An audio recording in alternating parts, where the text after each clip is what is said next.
Welcome to the Town of Smithfield Planning Board meeting for February 19th, 2026. Initially, in terms of the emergency evacuation notice, in case of emergency, there are two main exits out of the chambers. The first is to the left side of the stage, up the stairs through the doorway and down the stairway out the back side of the town hall. The second is out the back of the chambers to the exit doorway to the stairway out the front of the town hall. The men's facilities are through the back of the chambers, past the stairway, around the corner on the right. The ladies' facilities are through the back door of the chambers, straight up the stairs and to the left. Please do not use the elevator in times of emergency. There were two votes taken in executive session, one to seal the minutes and one to reconvene into open session pursuant to Rhode Island General Laws, Section 42, 46, 4. Initially, approval of minutes will begin with the January 7th, 2026 minutes. Does anybody have any changes, suggestions to those? Yes, Mr. Chairman, I do. On page 8 of the minutes containing the content of the public comment portion of the meeting, but the title, which is supposed to be under, is on page 7. So those comments that from page 8 need to move to page 7. Okay. Anyone else with any proposed amendments or changes? Do we have a motion? Motion to approve. Do we have a second? All in favor? Aye. Okay. All not in favor? The ayes have it. Secondly, with respect to the meeting minutes of January 15th, 2026, do we have any proposed changes or amendments? Not hearing any. Do we have a motion? Motion to approve. We have a second. Second. All in favor? Aye. Aye. Not in favor? The ayes have it. Moving to old business, 20 Levi Lane, ID 2506, public hearing.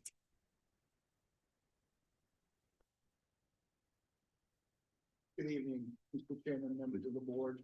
I'll go again for the petitioner Alba Properties. This matter is before the board for the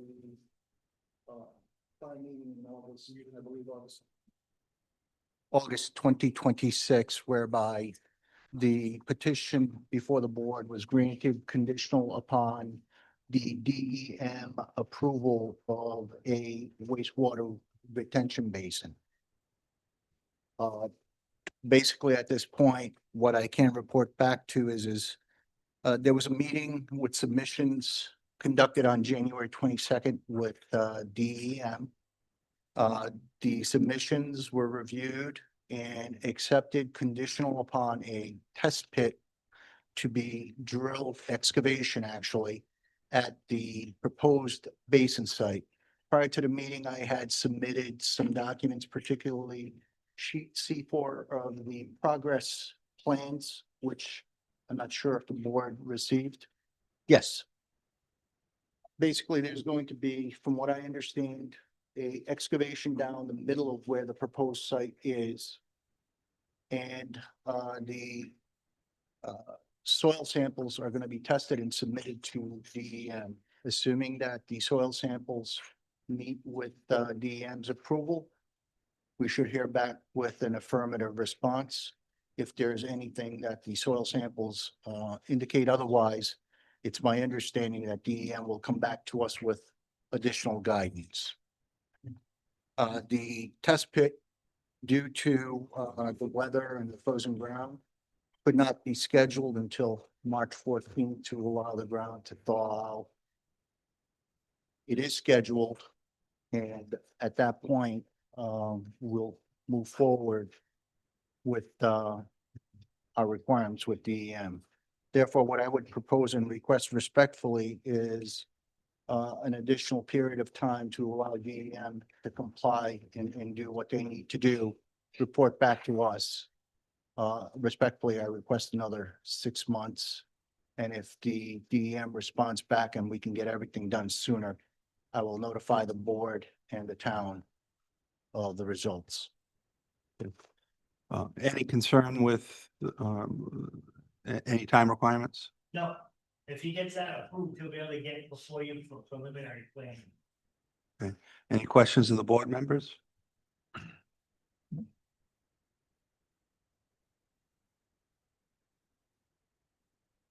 Okay, no questions.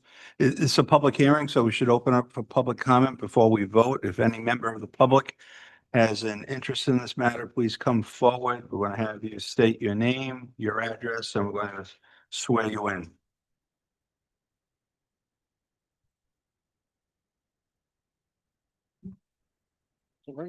Yeah, yeah. Although we know you, you need just Boyd, in your address. 14 Sprague Street. Do you swear to tell the truth, the whole truth, and nothing but the truth? Yes, I do. Go ahead. My concerns have been a lot with this piece of property and how long he's been operating there and still operating there. It's still getting contaminated in there. Why is he still operating in this area there? He's still getting continuations. It doesn't seem like there's any progress being made at all with this. He's being cited over there, that property. Has anybody gone and looked at lately at that property to see if it's, cleaned up? The progress that it's been on? You're asking a jurisdictional question about enforcement, which is really not an issue that this board has power over, isn't it? Well, can we look in to make sure the enforcement is being done correctly on this property? For some strange reason, it seems like there's not being done correctly there. It seems like there's a lot of contamination still going on down there. There's still no drains in there. They're operating down there. They're in that building down there. It's a fire hazard down there. I mean, there's all kinds of things. The walls falling down. I mean, there's a lot of problems that should be looked in before anything is granted on this property. Another look at it. It just seems, Well, there's a, skipped over the safety of this. Look at, make sure before anything is done, the safety of this property is taken care of correctly. there's a request for a continuance of 6 months, so nothing's going to happen. How many continuances has this been so far? Don't know the number off the top of my head. Do you know? One. This is one. Just so the board knows, this is a continuance that the applicant agreed to keep this on track for DEM approval. This board already granted master plan with the special use permit for the Beausoleil construction there. The other company was already allowed there. Fire has already been down there and looked at everything to get access. There's water there. There's no fire safety issue. And what's operating there is right now proper under zoning based on either our zoning ordinance or what this board approved at master plan. This continuance is simply to keep the applicant with essentially his feet to the fire to get this stormwater updated. And he's doing this, he's taking stormwater from other properties and addressing it at the same time, if you remember from the site meeting. I understand, like, he's trying, but 6 months, I mean, how long is it's still getting contaminated. Has anybody made him put up any kind of stoppage, like the fencing to put up there? That's a different jurisdictional question. That's beyond the board's jurisdiction. So who do you make sure that safety is being done for the town, so the town doesn't have a mess to clean up of? Say this all fails, we gotta clean it up. I'm not sure whether it's the building inspector or you need to address that with them. I would just like this board to take a real serious look at this and look at, this whole thing. I mean, they've been cited a few times already in court on this. There's a lot of problems on this piece of property on there that I can see personally that I've looked at. I just want the board to look at all the problems that seem to be happening down there, the citations that they're going to court and stuff and everything like that. Just seems like there's a lot of problems there that are not being looked at, other than just, how far away this is, that is, and like that. It just seems like there's a lot of problems there. I'd like to make sure that the town doesn't have a cleanup, another super fund that we have to clean up down there somehow. That's all I'm asking. Thank you. Thanks. Chairman, we have some allegations and representation. If, For the record, if you feel you need to, it's really not what's before us Okay. today. just shortly, these scurrilous allegations of contamination are slanderous. There's been no EPA violations, no DEM violations, nothing at all. This is a fabrication. I want it on the record. Thank you. Thank you. Any discussion among the member? Well, actually, wait a minute, hang on one second. Any further member of the public want to be heard on this matter? Not hearing a response, we will close the public hearing at 6:10. Any discussion? Mr. Moon? Mr. Chairman, if your pleasure, may I ask the applicant a question, Of course. please? Good evening. I read the report that is being sent by your Natural Resource Services, and it discussed the buffers that are, by law have to exist. I noticed and this is kind of like a theoretical question. Some of the buildings that exist now are within the 100-foot buffer. Is there any reason to be concerned that once DEM looks at the entire plan, that you'd have to relocate any of these structures out of the buffer zone, or they grandfathered in, so to speak? Mr. Moan, with all the submissions to DEM, they would take into consideration, and it's my understanding that they have taken into consideration the buffers, and that was not a concern that was expressed or represented to our engineer from that January 22nd meeting. The only thing that I can represent to you is that they instructed us to do the test pit in the designated area. Yeah, thank you very much. Any other questions from the board? Do we have a motion? Mr. Chairman, I move that we grant a 6-month continuance of this matter for the purpose of receiving DEM's approval or action regarding the property. Do we have a second? Second. All in favor? Aye. Aye. All not in favor? The ayes have it. Mr. Chair, that's the August 20th, 2026 date. August 20th.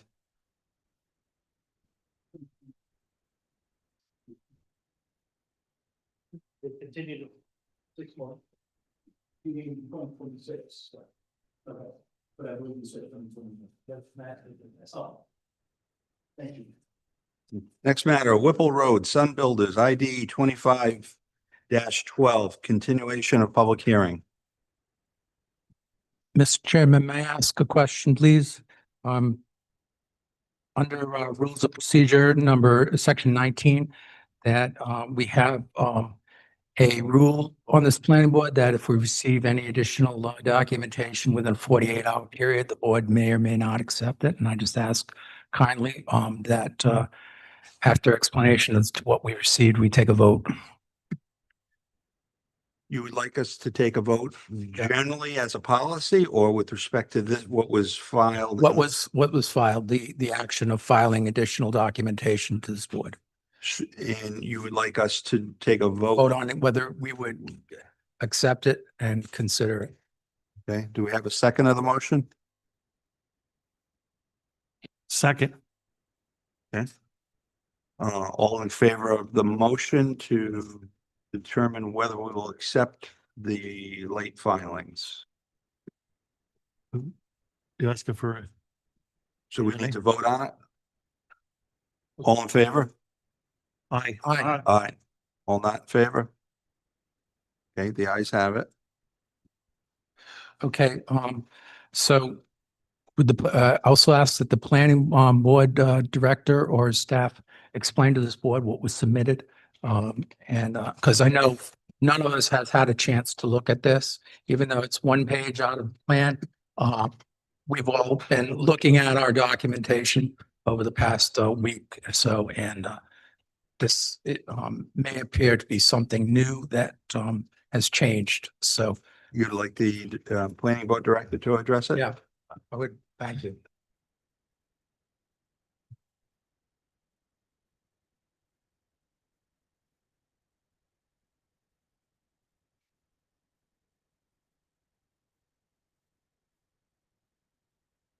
So it's an additional sheet. their site plan addressing fire truck turning movements. I believe this is as a result of the back and forth between the peer reviewer and the applicant's engineer. It's a response to our peer review, I assume. I believe so. As a result of that back and forth. Mr. Moan, any other questions or? Assume the engineer will explain it in detail, what's submitted. I assume that's Yes, part of the yes. presentation. And I believe your reviewing engineer is here also tonight. Very good. Yes, this is fine with me. I'd like to take a vote on whether or not to accept it. Okay. We have a motion to accept this document on. Okay. Do we have a motion to accept the filing out of time? Well, we just did that. No, to actually accept the filing. That was, he asked whether we can consider it initially. Nice quick question. We said we have engineers present to explain this in detail, We right? do. Okay, I'll make a motion to accept the document. Okay, do we have a second? Second. All in favor? Aye. All not in favor? Okay, the ayes have it. And just for information to the board, Mr. Chairman, I bring this up because this procedure has been in our rules of procedure, this particular one. And at the last council meeting a week ago, it was extensively discussed on documents that were being submitted to the planning department and to this board that were not available for public review until the night of the meeting. Well, your point is well taken, that it's difficult for this board to give appropriate review and analyze it with it being filed so late. Yes. And it presents a difficulty because I know the members of the board spend a lot of time reviewing the package and information, and the intent of the rule is to have that material well prior so that the appropriate effort can be put into it, and it's burden sometimes to the board members to receive this information at this point in And this time. submission is fairly limited to one. It is. So something that was much more Extensive. burdensome or extensive, we might have a different vote if we had that same vote before us. Thank you, Mr. Chairman. Good Mr. evening. Kane, how are you? I'm doing fine, Mr. Chairman. Good evening. For the record, my name's Timothy Kane. I'm an attorney licensed to practice law in the state of Rhode Island. I have an office at 627 Putnam Pike in Smithfield. And we were before you 2 months ago, I believe, at your December meeting. And we had, gotten through our presentation, and then you sent it out to GZA for peer review, as you know, and you've gotten GZA's peer review. And then you have our engineer, Brian King's response to that peer review. You have all that in your file. And just to refresh your memory, regard to the subject property, it's a 3.63 acre parcel, located off Whipple Road. It's plat 39, lots 45 and 46. It's in a so-called high-density R20 zone in Smithfield, which requires 1/2 acre lots. All the lots would be served by town water and sewer. They would all either meet or exceed the 20,000 square foot requirement. Obviously, this is not a comprehensive permit. These are not condos. These are single-family houses. And we don't need any DEM wetlands approval. There's no wetlands affected by the property. Just to kind of put it in perspective, if you look behind you at that map, you can see the site.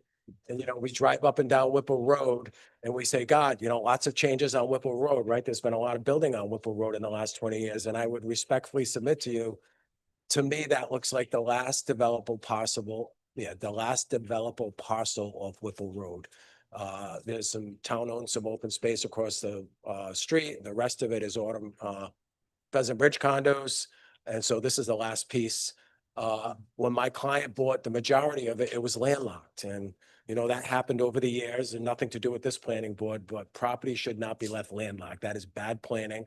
So he paid a small fortune for the house that fronts Whipple Road so he could get in, and he can testify, and he did last time. He did everything within his power to give this piece of property as much frontage as possible. And we're not asking you for any zoning waivers on the lot sizes or the frontage, but we are asking you for some relief on the road configuration, given the unique hardship of this property. And the big one we're asking you for, there are some questions with the angle of the road as you pull in and out. And we're asking you for 22 feet and paved width going in 100 feet because of the way the property is configured. And then once we get into 100 feet, then we're going to widen out to 24-foot roads.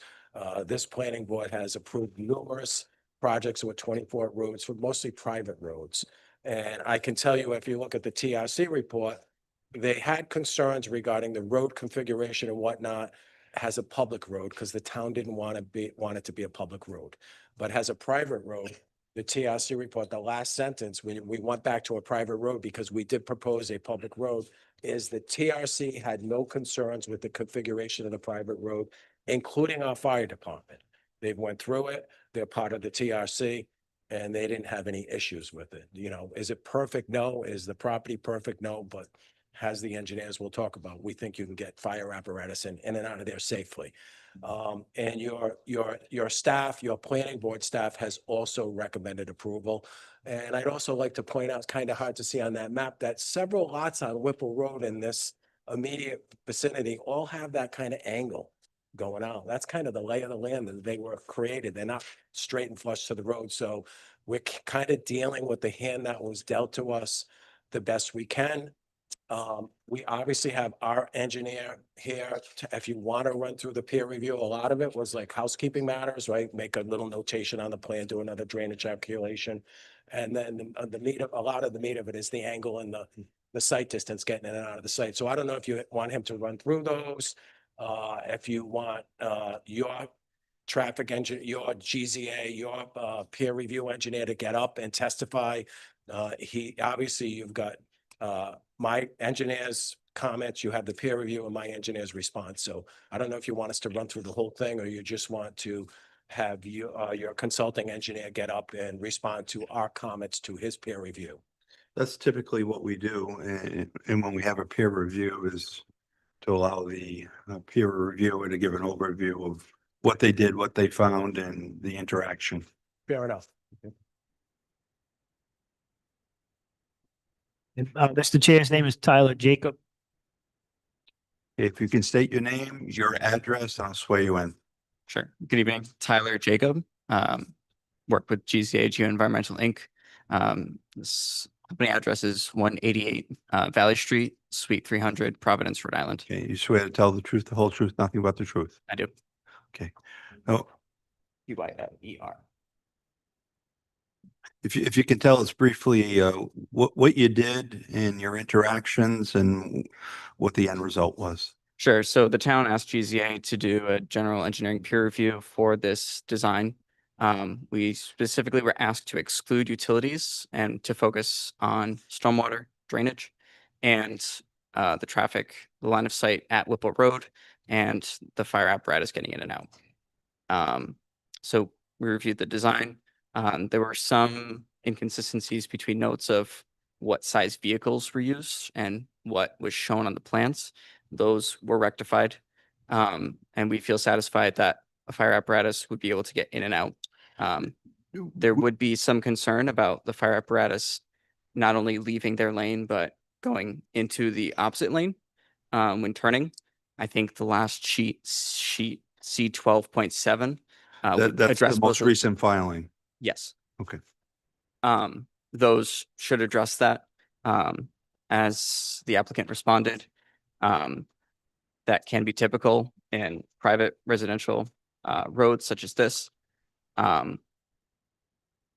GZA felt it was important to point it out, that the board understand that that is the implication of having this size road at this angle to Whipple Road.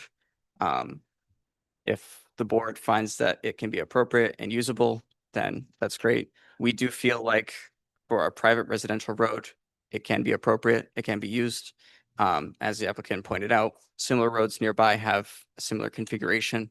I'm unaware if there's been any public comments on any issues with that, but if that's been the case for other nearby properties without issues, then that should still work here.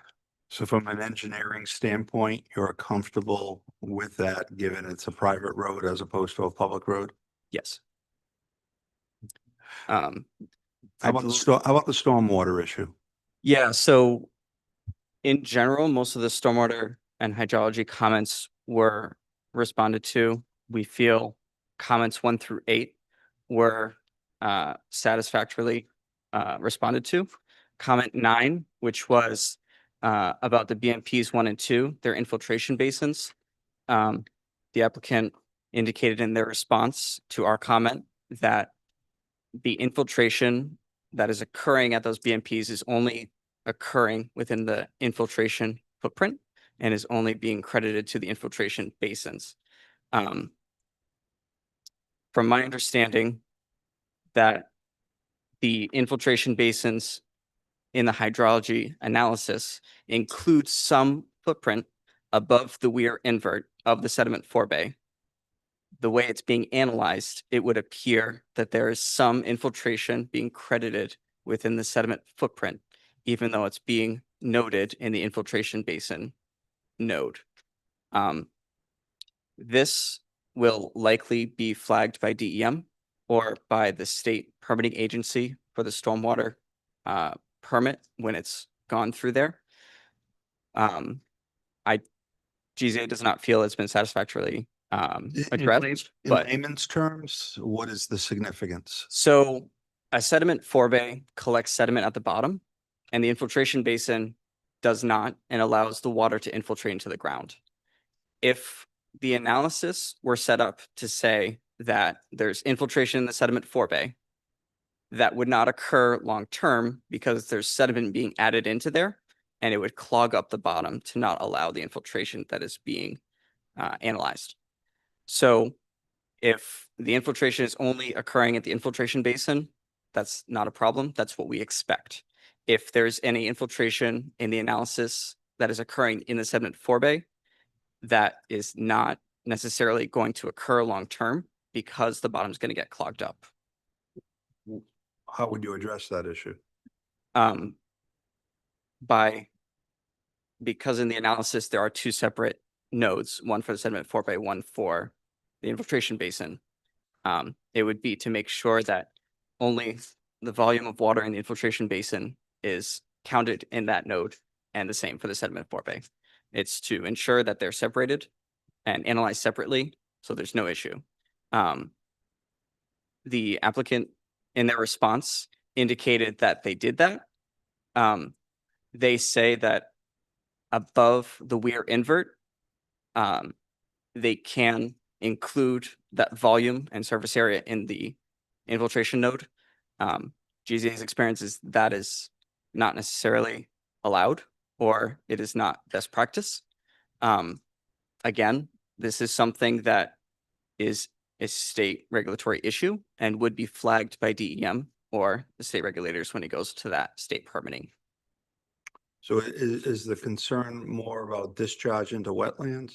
It would be essentially, there's more infiltration than we would expect in reality, long term. And it undervalues the amount of discharge offsite. Any questions of the board based upon the peer review or the testimony today? Thank you. Thank you.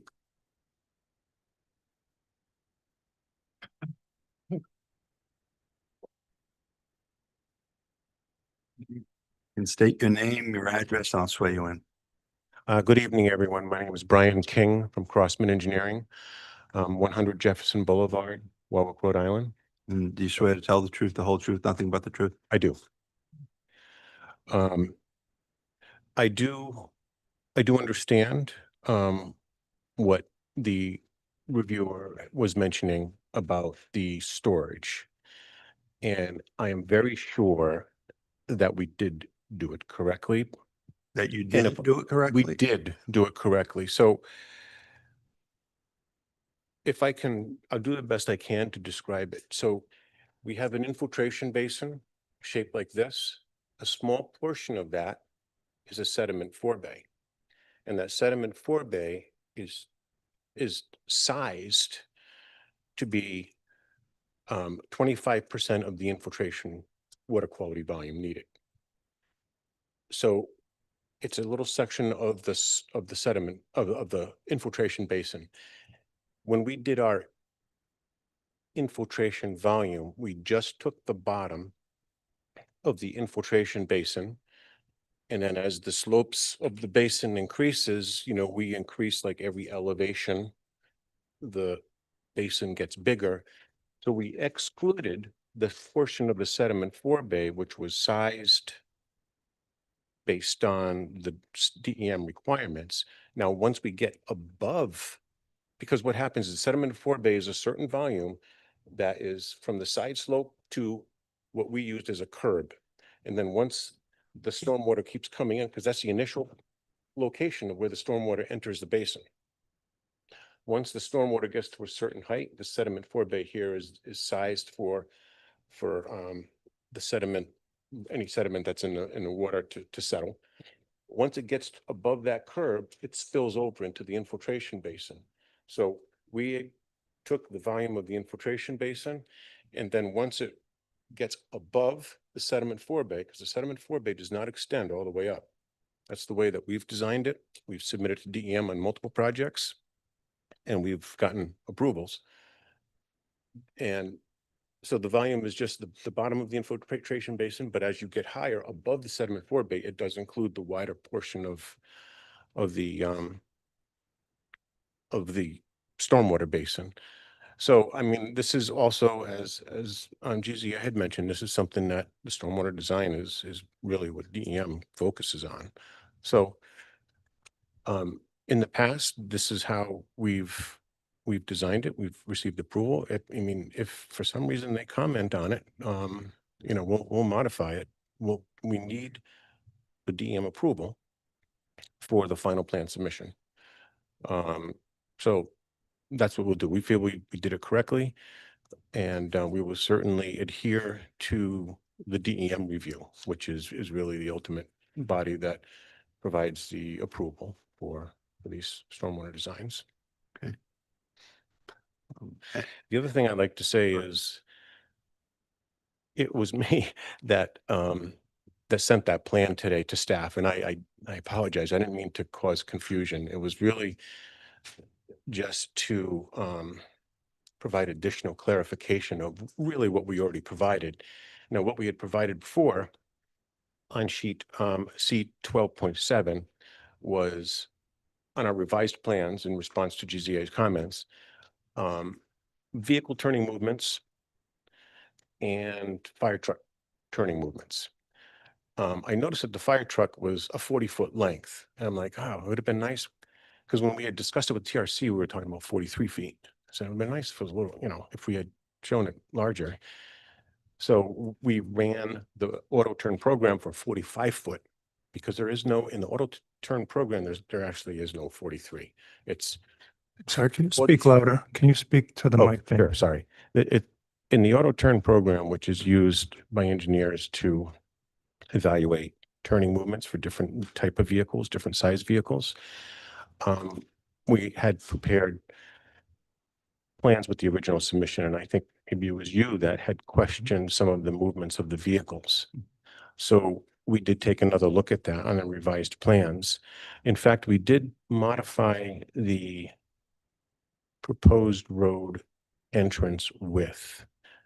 Right where it meets Whipple, it does get a little wider for a short section at the stop line, for example. The width is up around 25 feet of pavement driving surface. And then we also reevaluated the fire truck turning movement. There was a discrepancy in our original plan with the dimension that we noted. GZA picked up on that. So we revised our turning movement on the revised plans submitted last week that showed a 40-foot fire truck. And this morning I woke up, I'm like, it would have been nice to show something a little bigger. And I didn't mean to cause confusion. I apologize. So we just ran the model for a 45-foot truck and said, this works too. So that's really was the change, was just the size of the truck, showing that both works. So, yeah. It looks like from the updated drawing, with respect to a fire truck entering, that in both directions is going to cause the fire truck to go into the opposite lane of travel. If we're looking at the diagrams that you provided, the top two on the left, is that correct? Yes. For what distance from Whipple Road into the private road does that condition exist? Into Whipple Road, No, into the private road. into the private road? I don't know off the top of my head, but I can provide it. I have a scale. Estimate. It doesn't have to be, 25 feet maybe, did you say 25? 25 is a guess. And, And that's similar for both, you come from both directions? yeah, and, thinking about it, with the intersection like this, it would be a much easier movement than if it was a T intersection. So it would still occur if it was a T intersection roadway. But, AASHTO, the American Association of State Highway and Transportation Officials, they pretty much provide the guidelines what you go by for roadway design. Does AASHTO apply to a private roadway? Their standards, I mean, you definitely should look at like sight distance and stopping sight distance and things like that. Yes. I mean, it is meant more for federal highways, but it is a tool. It's instructive. As a guideline, and a lot of times, a lot of traffic reports do reference sections and information from that. So as far as the AASHTO principles, they do accept an emergency vehicle such as a fire truck to use the full width of the roadway for residential streets, to navigate a turn. So that's something that, Would you anticipate any issue with delivery trucks such as a UPS truck? so the UPS, I think, well, Amazon, like say Amazon, for example. Say a standard UPS. Yeah. You know, a lot of people Yeah, have an idea in their mind of the size of a UPS truck. Yeah, I think honestly, it could be a little tricky if you're turning to the east. But that's when, as any motor should, if there's an approaching vehicle, you would wait to make the turn. You make the turn when it's clear, when there's no obstacle coming at you. And we do have the more than enough stopping sight distance. So there is a visible. In your opinion, following on that issue, sight lines from, say, a resident coming out of the private road and a UPS truck coming in, would they have the appropriate sight line to acknowledge that distance that's needed for a UPS truck coming in? On Whipple, a vehicle on Whipple? Yes. Are you following me? Well, if the sight distance was done from if you were on the new road. So On if the you, private road, on the say you're private on the road. private road and you want to go out onto Whipple. And right, you got a UPS truck that's going to be coming in from either direction on Whipple. And because of that, it might need to go into the opposite lane of travel. That's, maybe 20, 25 feet, as you mentioned. we didn't Would- analyze that, to be honest with you. Would the motorists be Yeah. able to see? Yes, because when we do the sight distance from the new road, we need a clear line of vision. So that coming the opposite way, you would see the truck driver. You would have a clear distance? Yes. Go ahead if you. No, and I can certainly expand on any comment or response that we had. But I feel that, we did make some plan changes and it was a very comprehensive review. We provided some clarifications, some additional details, and some additional supporting calculations. And I think, the plans are even better now than they were. But if there's any other questions, I can certainly discuss that. I'll open up for board members with any questions. Mr. Chairman, yeah, my comment last time was just that, is that you have somebody coming out and a delivery truck coming in, delivery trucks going at a certain rate of speed and not probably faster than what it's supposed to be going. Um, and now you're saying that basically they're gonna have to make a decision at some point because they're not going to, my concern was that they're not gonna, there's not enough room at that intersection to handle both someone coming out of that. So can you address that? Did it get wider? Because it just didn't seem like it was enough room or Yeah, is something else happening, like smaller cars? I don't know, but there wasn't, didn't appear to be enough room at the last presentation. right. The last presentation, our turning template wasn't shown as well as it could have been. So when we revised the plans, we show two passenger vehicles. You know, we show one in the opposite lane and then one turning in from both directions and turning out to prove that with, because I think your question last meeting was on the passenger vehicle. As far as a delivery truck, I don't feel that there would be any issue with a delivery truck entering into the subdivision with an opposing car. And as far as leaving, turning to the left, to the west, there'll be no issue. We didn't run the program for a delivery truck turning to the right.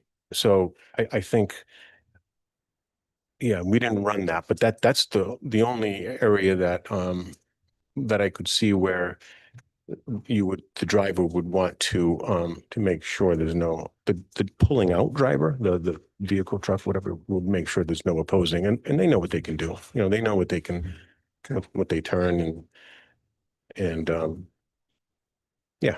So, I mean, we don't feel it's a safety issue at all. Because we have plenty of sight distance, it's a straight line right in front of the, well, on an angle, but I mean, straight vision. Yeah.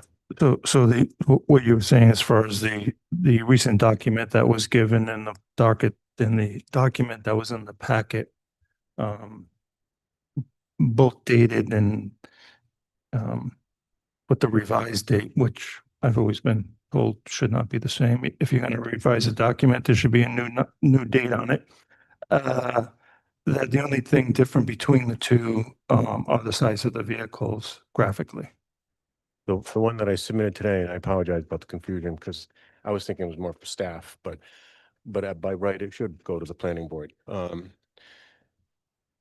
Yes, it was just the size of the vehicle, the fire engine. Yes. Okay.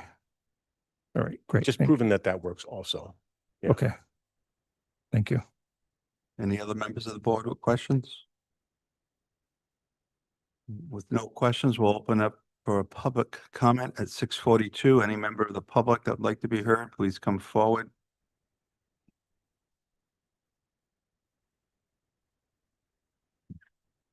State your name and address. 247 Old County Road. You swear to tell the truth, the whole truth, nothing but I the do, truth? sir. Just, I appreciate the peer review. Still a little issue with the stormwater, the runoff. I'm not sure if that's the bottom basin, is that at the top of the hill where they're gonna have the tiered retention ponds. The only other thing is on the road, the little correction on the driveway. If you're coming down Whipple Hill, it's a little bit of a curve. If that vehicle is trying to go left down the hill too, that other vehicle, naturally, they gotta cross the road anyways to go downhill. But they're kind of coming out perpendicular to the road before they're swerving. And the only other question, the fire department. Usually if there's a structure fire, there's all types of mutual aid. I'm not sure if they checked with the fire department. Do we have a 40-foot truck, 45-foot truck? What the size is, and is there dual steering on it, which would make it a little bit easier to make that corner because the rear tires turn. I'm assuming from what I see that they do. Coming from public safety, usually it's a 2 or 3 point turn to get into a smaller road or driveway like that. So again, now the truck's taking time on the road. They said the site picture's okay. But what about the site picture for the cars on Whipple Road in either direction, going uphill or downhill? Thank you. Mr. Chairman, can we ask the applicant to put up that drawing 12.7 so that we can all see?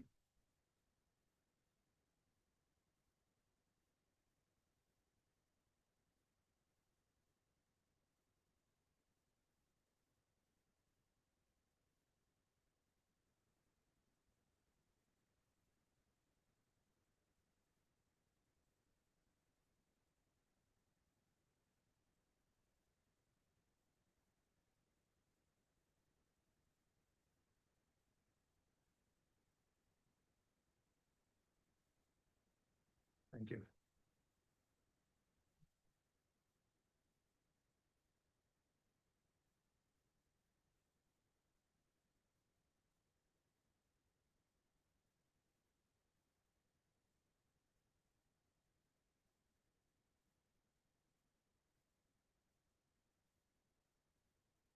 Okay, Thank you.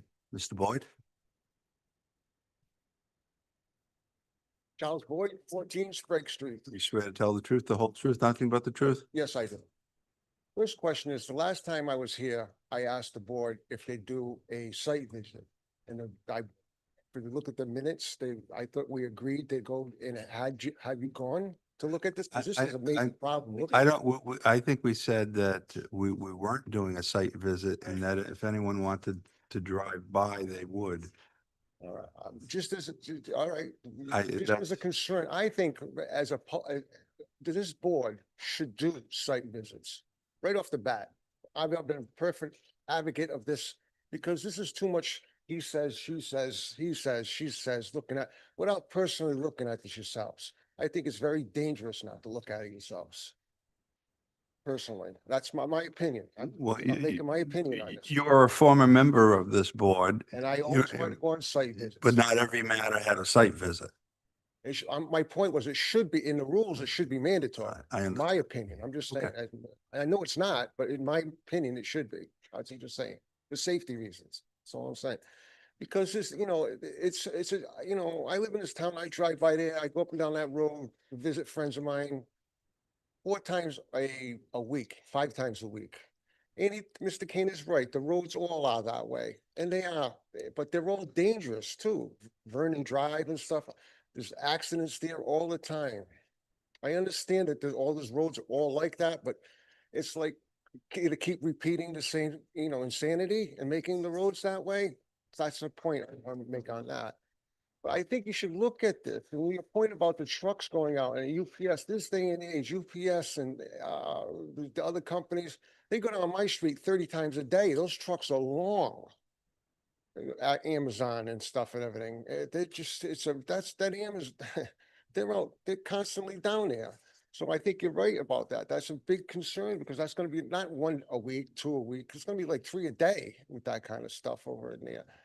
So I think it should be looked at. It's a real problem about that. And I like to ask Mr. Sabota a question. I've never seen a septic system or sewer drainage system like this. Danny, does this look feasible to you? Well, It does? I was gonna comment that technically, when I'm here to answer the questions, that's kind of putting a board member on the spot. We're here to weigh the evidence, the application. Okay, I apologize for that. I'm just saying, I've never seen a system like this. It's a very complicated system. And it seems like I was trying to understand what he was saying about it, how this goes over here. So my concern about is gonna be the maintenance of this system. How is it gonna be scheduled to maintenance? Because if it's not maintained and it floods and it goes into these into these areas, are the people who live there gonna have to clean it up? Are we gonna have to clean it up? I mean, because if the leaves get in there and jam it all up and stuff like that, is it gonna be somebody who's gonna check it once a week? Is it gonna be a house? Are these people gonna get together and make like a committee to take care of this? Because it's just not like sweeping the street. It doesn't look like, it makes like this, like a really maintenance system that has to be looked at constantly, not my opinion. I Yeah, think so that's- I think the developer, and the expert did address that at a prior hearing about maintenance, of that. So they're aware of it. There's going to be a requirement for it. Okay, that's what I'm saying. Those are my concerns, but like I said, the traffic there, it really should be looked at. And I forget how many feet they're supposed to be to see, like with 200 feet. What is the distance from, the site of vision? Well, we're going to ask the experts that question. Is that been measured that, I mean, I know I forget how many feet it is, but there's a certain amount of, I think is it 2 telephone? I think we have 400 feet in one way and 250 the other way. I've heard a lot of things from my friend, Mr. Boyd and Mr. Fag over there. So I don't think the testimony at all is that we need a 3-point term to get into this development. I hope we're not left with that impression. need a 3-point turn to use the hammerhead to get out. And let's face it, most of the roads in Smithfield, all right, whether you're a fire truck or a UPS truck, if you're coming on a road like this, you're gonna wait and they're gonna go into the other lane of traffic. And I can't think of any road in Smithfield other than 44 that a fire truck pulls out where it's gonna be, take a right, you're gonna be in the right lane. They put their siren on, everybody pulls to the side, and they're gonna take a little lane of traffic. It's not perfect. Well, There's nothing I perfect totally about it. agree with you, but And I'm just, I ride Whipple as much as you. My brother lives on Yeah. Ridge Road. I go see him all the time. I don't see accidents when I'm riding on Whipple Road all the time in crazy traffic. It's a busy road, but where's the data to say there's accidents over there all the time? You pull out of Aaron Drive, taking a right, you got a worse situation. that's what I just said, yeah, Right. I said that. So, but Charlie, I don't see accidents. It's not like I'm Just- All right. there and there's. cars. My point, We're getting a little far and afoot, so Is but it- if Mr. Boyd has any further comments, is there any way that can be changed and made easier to get in and out? Is there any way that can be done? Other than that, And I think the testimony was my client's done everything possible to make the best situation. I'm going to give you the opportunity to respond after public comment. well, Thank so you. If there's no, if that's it, that's it, something like that. But I just think you should look at it. That's all. Thank you. Any other member of the public that would like to be heard?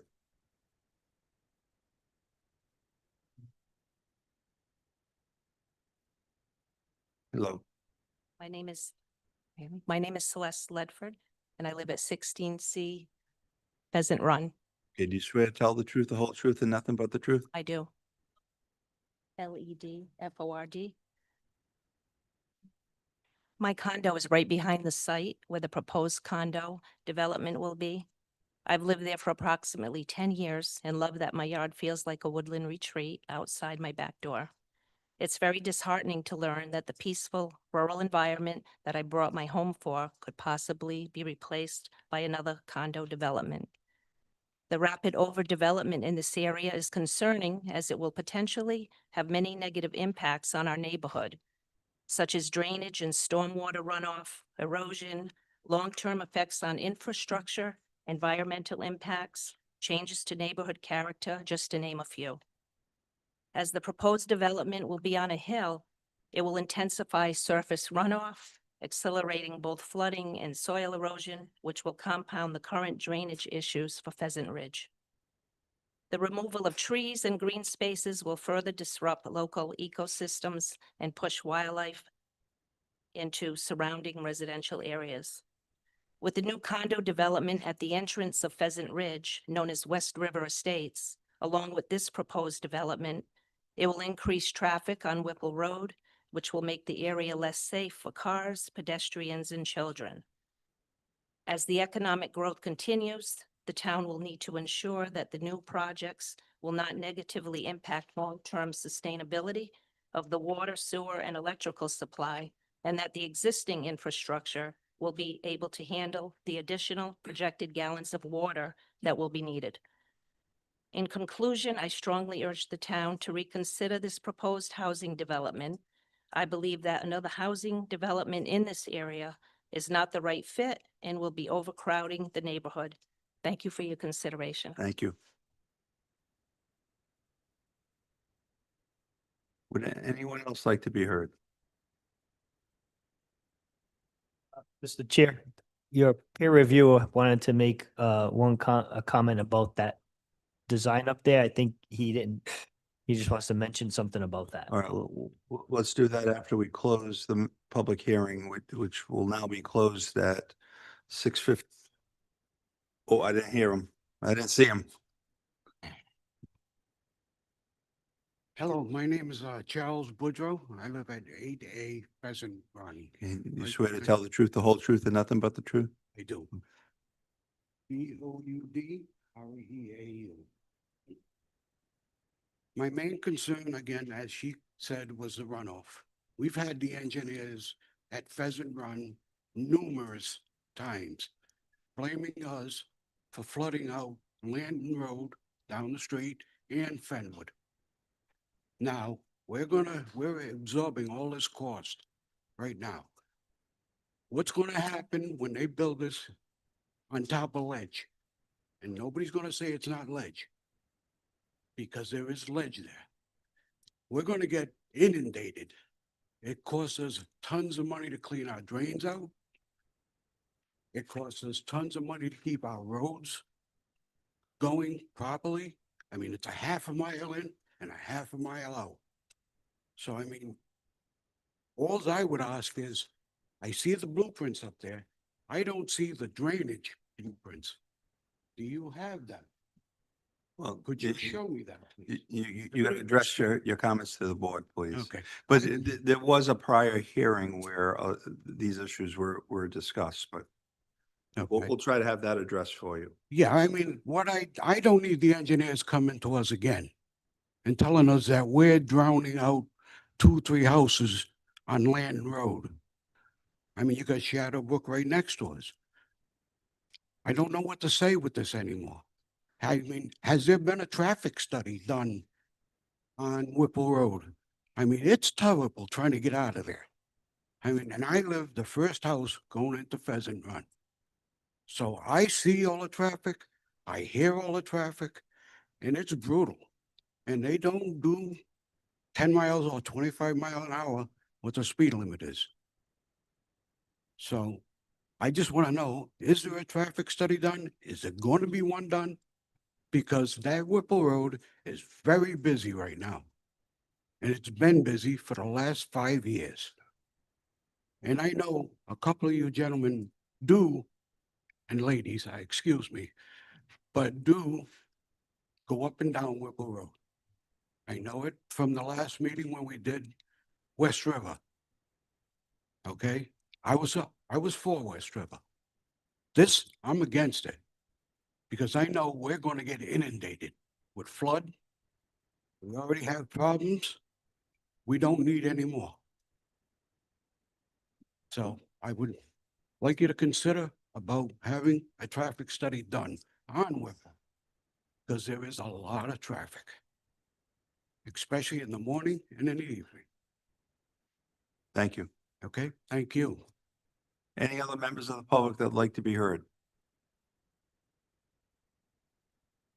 With no one responding, public hearing is closed at 6:57. Mr. Kane, if you could have your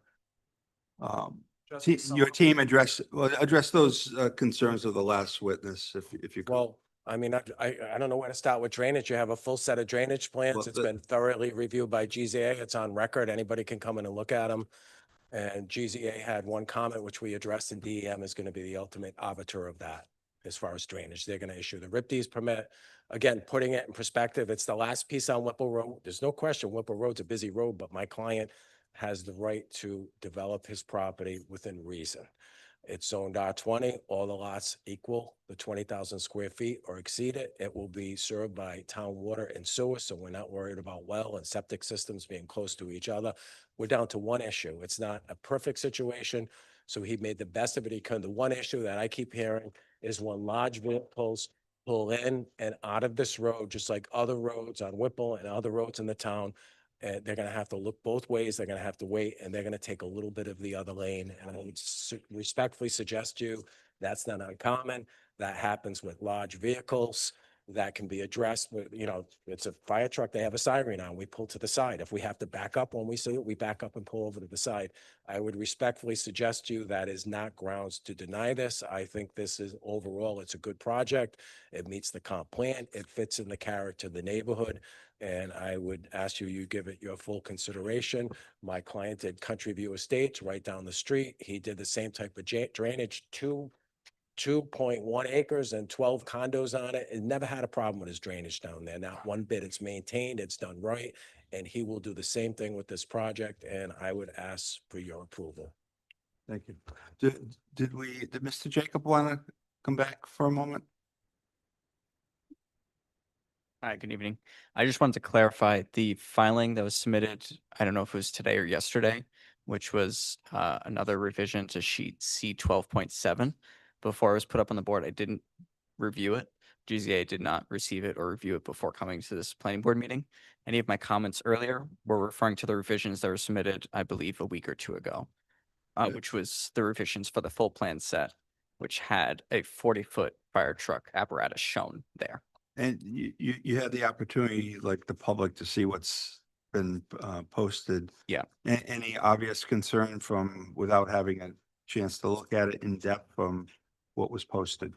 It would appear the same concern from the fire apparatus at 40 feet is here with a 45-foot. It would appear the hammerhead is able to service the truck with a 3-point turn.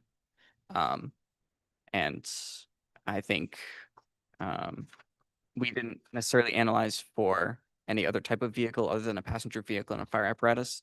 The passenger vehicle, when we reviewed and commented on it, we assumed a 20-foot full-size pickup truck. We didn't look at a box truck or a service vehicle like you were talking about for Amazon or any of these other carriers.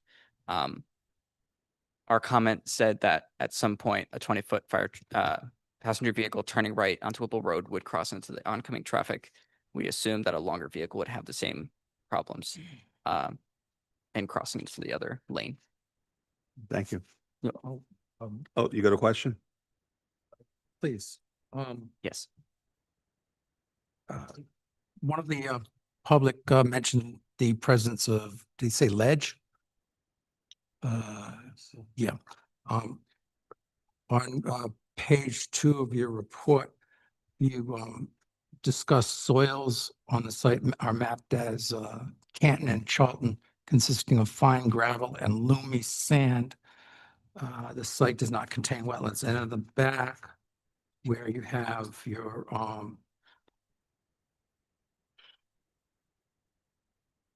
subsurface conditions, general, you talk about generalized soil profiles. Did your company find any evidence of extensive ledge on the site that was provided to you by any kind of tests? Sure. So we reviewed the test pit logs. I believe they varied from, I want to say 80 inches to 96 inches, or somewhere between, I think, 7 and 9 feet in depth. I'm unsure at the moment if any of them stopped because of ledge or the reason that they stopped. I can provide additional comment on that, on the ledge specifically. I don't recall at this time, I guess, where the ledge is across the site. Okay, thank you. Was there any concern with the drill depth that you looked at in terms of being appropriate? They seemed appropriate for the BMPs and the elevations of the bottom of the BMPs for drainage purposes. Thank you. Any discussion on the, you'd like to address something? Yes.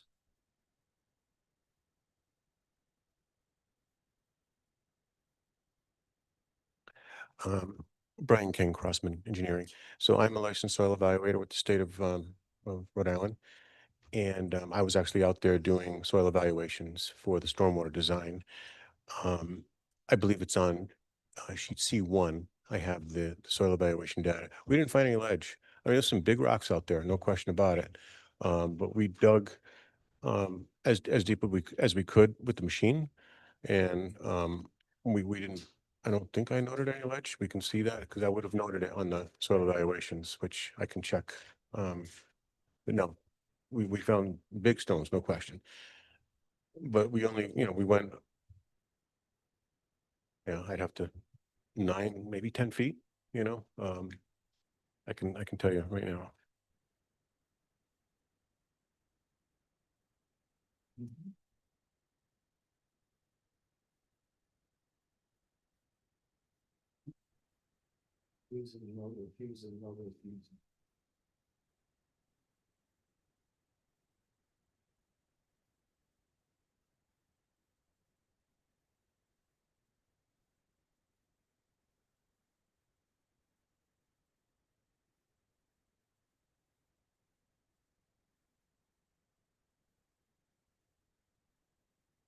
Paper is all reliable.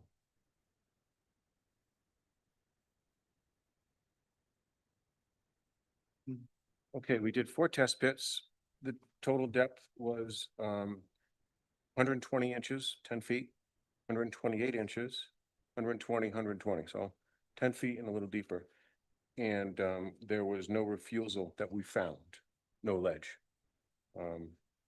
Would you expect to find ledge, I mean. if there was ledge at that height from 1 yeah, to 10 feet, or? Soils and rock are a tricky thing.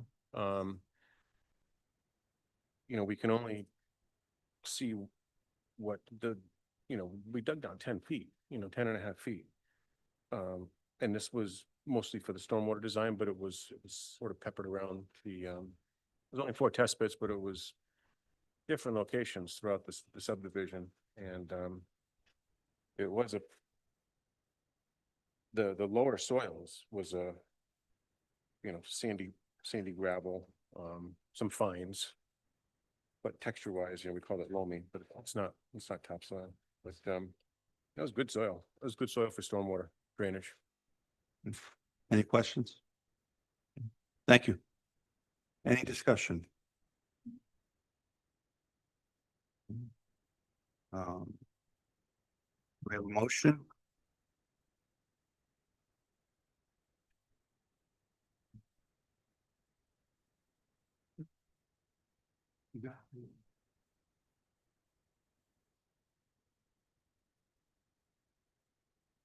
I'd like to make a motion for the approval of the preliminary plan for Whipple Road Sun Builders ID 25-12.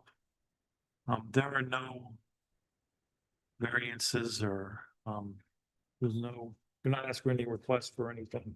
The road, Right. yes, There's no zoning, yes. no zoning waiver. I'm sorry, There are no zoning, no zoning no issues. zoning variances. And recommendation on the waivers concerning the road. We have a second? Second. All in favor? Aye. All not in favor? The ayes have it. New business, New Endurance Clean Energy ID 2507. Preliminary plan review of a major land development.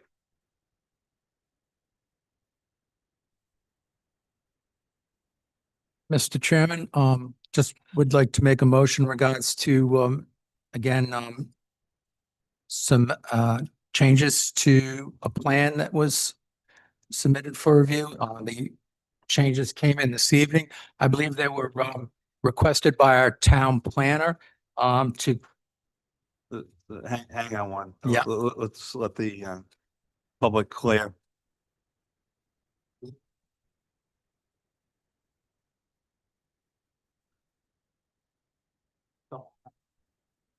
okay. You got it.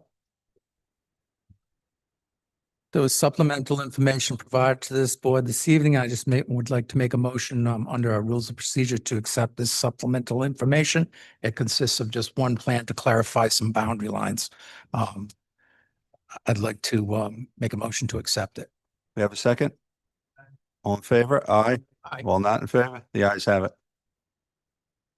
I misinterpreted your motion the first time on the other matter. Not clear. I caught on by the second time. Good evening, members of the board. My name is Joe Carnavale. I'm an attorney with Savage Law Partners. I represent the applicant Endurance Clean Energy LLC. Thank you, Mr. Sloan, for the motion. I actually would like to start there this evening just to clarify the issues of the involved lots, the proposed new parcel being created, and where the land area for that parcel is being drawn from. So on the screen and in front of you, with respect to that map, you'll see the existing lot lines of the proposed new parcel that's outlined in the bold blue area. Within the proposed new parcel, the hatched dark lines, that represents a limit of work area. Now that on the southern end of this proposed new parcel, that does extend all the way south. However, that is considered in our limit of work area because there's going to be some tree thinning on that hill. That's the steep hill at the south side of this area. The land area that is being drawn from to create this new parcel, we have plat 50 lot 12 to the southeast, a piece of lot 10, and then the remainder is lots 9, 9A, and 9B. To the north, we have a small piece of lot 29, and to the northeast, that is lot 9. Two changes that I want to highlight for the board to the plans that are before you from what was approved at master over the summer. First, our original application for master included lot 67, which exists to the west of this area. The reason we initially included lot 67 was because we were unsure prior to our survey where the legal boundary of lot 67 ended. We were unsure if it came east of the pond, which goes into the area that's on the screen before you. We've confirmed that it does not, so lot 67 is no longer a piece of this subdivision. The second change, or the request that we are making this evening as it relates to the zoning relief that has been approved. When we appeared before you for master, we had a variance granted for lot coverage permitting up to 42% lot coverage. We are asking tonight to amend that lot coverage up to 51.9%. The reason for that is, you may recall, our original design at master had a battery energy storage system and associated land with that to the east. We withdrew that request at master. We're not looking for that now. So because the lot size shrank, instead of a 36 acre lot, the new surveyed lot size is 28.63 plus or minus acres. I want to note specifically that with respect to the solar array and the panels, it's still a 3.66 megawatt AC solar facility. So even though I'm asking for an increase to lot coverage, nothing has changed substantively with respect to the panels we would be looking to install. The increase in the lot coverage is simply and straightforward related to reducing the lot size, because we're no longer looking for battery energy storage and the associated land area with that. I have with us this evening our engineering team from GZA. I would like to invite Ms. Ricos up, and if it's helpful to the board, we can just do a brief page turn of the plan set that's been submitted, just to provide updates and address any questions that. Mr. Rosello, this is a public hearing, or is it is? Okay, all right. Then I'm going to have you state your name and address, and I'm going to swear you in. Yes. Catherine Ricos, 188 Valley Street, Providence. Do you swear to tell the truth, the whole truth, nothing but the truth? I do. Okay, go ahead. CAPHERINE, last name REKOS. All right, so what we're looking at in front of you is our preliminary plan figure set. Nothing much has changed on the cover sheet. The only thing you're gonna notice that's different is that proposed parcel boundary that we just showed you up on the screen. We've added a note sheet. This has notes on references, scope of work, general construction notes, survey, demo, all that good stuff. We've added some notes that clarify the permit application with DEM, the abutters, vulnerable areas, groundwater overlay district, etc. Sheet 3, we're on the aerial site plan now. This plan was mainly prepared as a visual aid for DEM as they review the stormwater design. It shows the existing ground cover mapped throughout the site. This is so they can determine the amount of stormwater that's generated in the existing condition. It also shows the limit of work. There we go. Shows the limit of work in that light blue color, so you can see where those surface areas lie within our proposed limit of work. And it shows the easement that extends from Log Road to the entrance of our work site. We're gonna move on to sheet 4 here. This is a core forest plan. So this plan serves as a visual aid for where core forest is located on the site, where it is within our limit of work.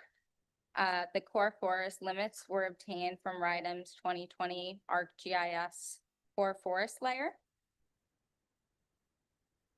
We're gonna move on to sheet number 5. That's the existing conditions plan. The existing conditions plan shows the delineated wetlands and associated buffer zones that you previously saw on the master plan. Those have not changed significantly since the master plan in August, with the exception of an additional wetland that DEM identified during a site visit after our initial submission to them. That has been added with the associated buffer zone, and we have made a slight alteration to the buffer zone for freshwater wetlands F and E, which are at the northern center or portion of our site right there, to include an additional 25 feet per a DEM comment that we received. The topography of the site has also been added onto this plan. This was sourced from a survey conducted by GZA and was supplemented with RIGIS statewide LiDAR for those steep slopes. This also includes those updated lot lines from the surveyor. And move on to the next one here. This is just a zoomed in drawing of the northern part of the site here. Same thing, you can see all the lots in the FEMA zones and at a better scale.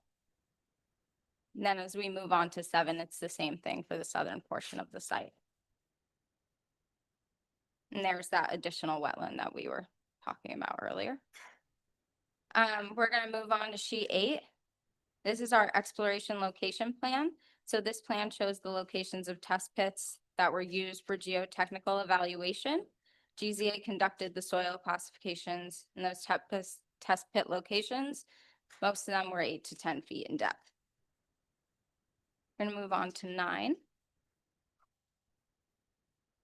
This is our soil erosion sediment control plan. It also shows demolition. So we have our limits of clearing on here. So you can see we've identified clearing limits within core forest, and then also some fringe outside of the core forest, and then some pretty lightly vegetated areas throughout the site. This plan has a phased approach to the soil erosion and sediment control. So we've got 6 phases shown on here. And that was done to decrease the amount of land that's opened up at a time. This shows the location of some SESC controls, including sediment traps that are going to be placed downstream of slopes so that any sediment laden runoff is going to be caught in those before it enters any vulnerable areas. We've also shown some additional controls like erosion control blankets, perimeter controls, straw wattles, and we've got some erosion control blankets proposed on steep slopes, and that's more than 15%. We're gonna move on to sheet 10. This is the layout of the solar array. Since master plan approval, this has not changed significantly, the exception of a few solar panel location changes due to freshwater wetland buffer changes and the incorporation of our stormwater management plan. And I would like to point out the proposed solar system equipment area has now been moved to the northeast corner of the site. That has changed since master plan. We're going to move on to sheet 11. On here, we have our proposed grading plan. So this shows all the grading that's going to happen in the site, all of which was a result of the installation of the storm or incorporation of the stormwater management plan in this figure step. And then the following sheets 12 and 13 are just zoomed in of that, so you can get a closer look where that grading's happening.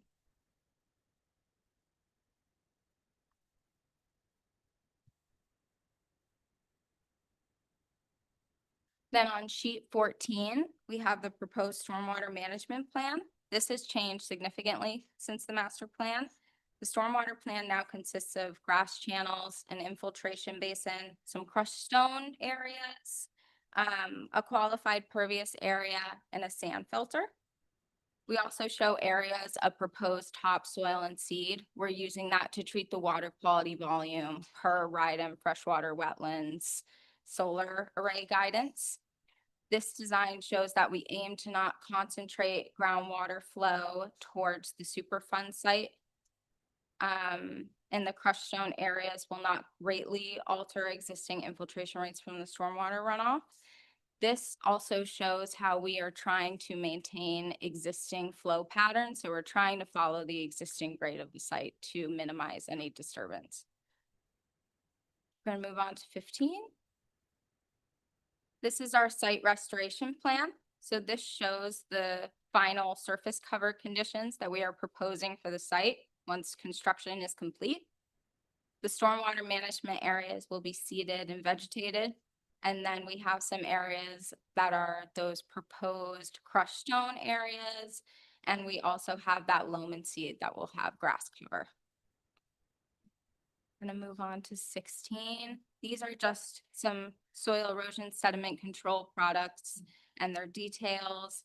So we have that erosion control blanket, concrete washout for that equipment pad, sediment trap detail, the construction entrance, temp fencing, perimeter controls.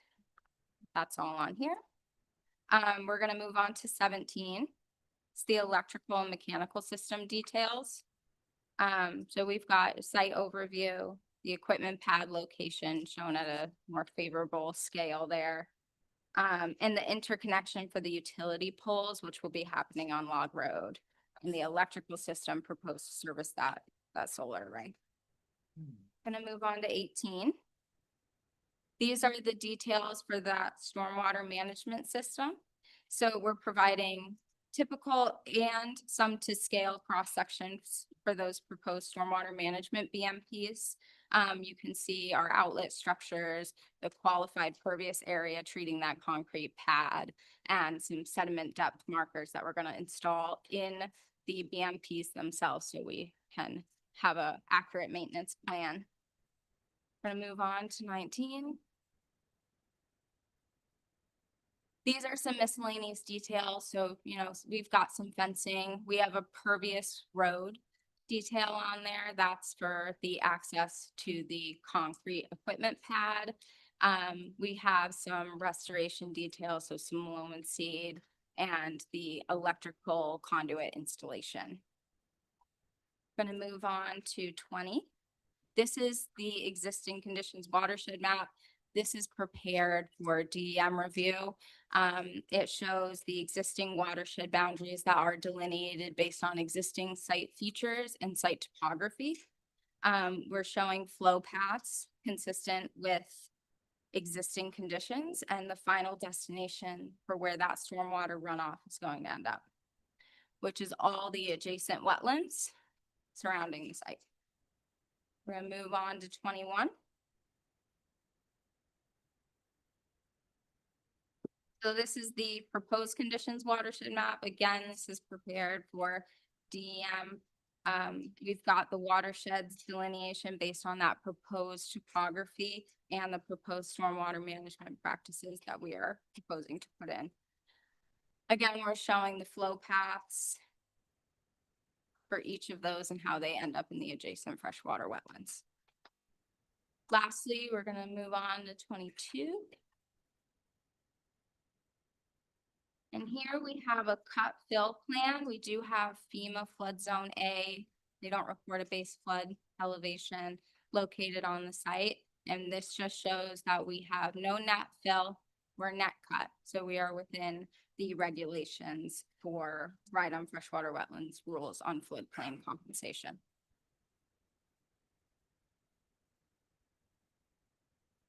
Are there any questions for Ms. Rios?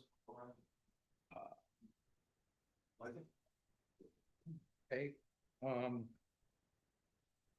so there's extensive information from our town planning department about numerous aspects of this application.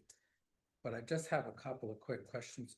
On the document that Savage Law presented to us on page 4, you state that the land is presently a brownfield site. However, there's statements in other documents that we've reviewed. Oh, sorry. I apologize. Yes, so go back to numerous information to review on this application. On page 4 of the Savage Law Partners document, the land, you state that the land is presently a brownfield site immediately adjacent to a Superfund site, and in other documents, notes that have been prepared for us, it states that the town has not officially requested information from DEM on whether it is a brownfield site, and that the applicant has not applied for such a the applicant is applying for such a designation. Could you clear that up for us? Is it officially a brownfield site per DEM's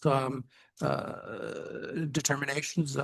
So as it sits today, I do not believe it is a formal legal brownfield site per RIDEM standards. Okay. But we are still going through discussions and coordination with them as we've been working through the stormwater permit finalization as well. So there is a kind of a formal application or request that you make to DEM to have it designated as such? that perhaps I can have Mr. Summerly speak to, because he's been point on those communications and those efforts with DEM. I mean, there's so much in this application that talks about the site in regards to how it's constrained by numerous issues, so to speak. And but if you could speak to that, a little bit of that, I don't want to slow down the wheels of progress. If you could state your name and address, please. Yeah, Edward Summerly, GZA Geoenvironmental, 188 Valley Street, Providence, Rhode Island. And you swear to tell the truth, the whole truth, nothing but the truth? I do.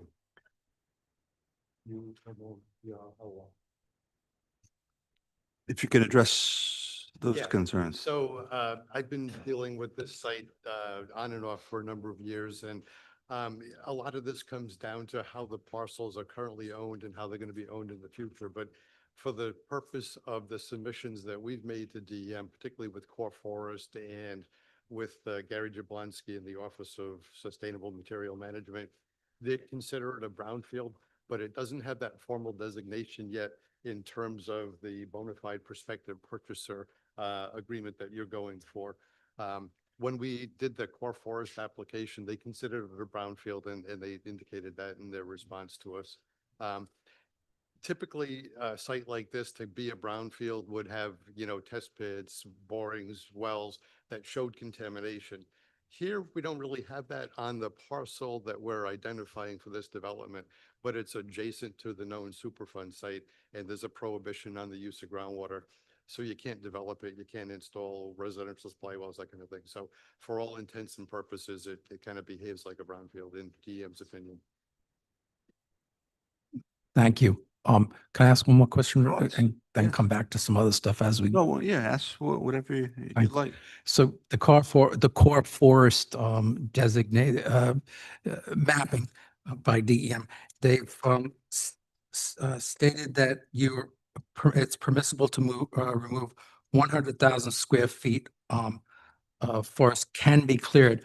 But from reading the narrative of the project, that clearing is what they've quoted as a term selective clearing. Is that true? Selective clearing is going to be happen, not clear cutting. Correct. That is true. And I could go back to our plan showing the tree modification areas, so to speak. The predominant area where the solar panels will be is relatively clear as it sits today. There's some, growth in trees like sporadically in the middle. Those to accommodate the panels will be cleared. But when we look at the southern portion of the parcel coming off the hill, that is going to be more thinning as opposed to actual clearing, and that's just going to be to reduce the shade cover as it hits the southern portion of the solar array. If I can add just slightly to that, too, the core forest areas aren't actually where we're proposing to put the panels for the most part, except for a small portion up in the northeast corner. The core forest, the bulk of it is on that side slope. And DM gave us the 100,000 because they did consider brownfield and a preferred site for solar, or else they wouldn't have given us the 100,000. Yeah, oh, I've read that in the report. Thank you, Mr. Chairman. Any other questions of the board members regarding the presentation so far?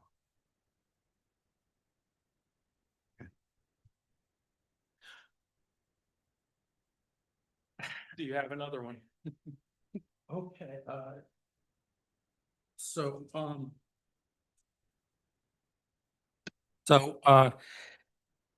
the variances and dimensional relief that's been requested as part of this project, some of it's gonna be changing because of your lot reconfigurations. And, there was also a question raised in the, staff notes in regards to the actual,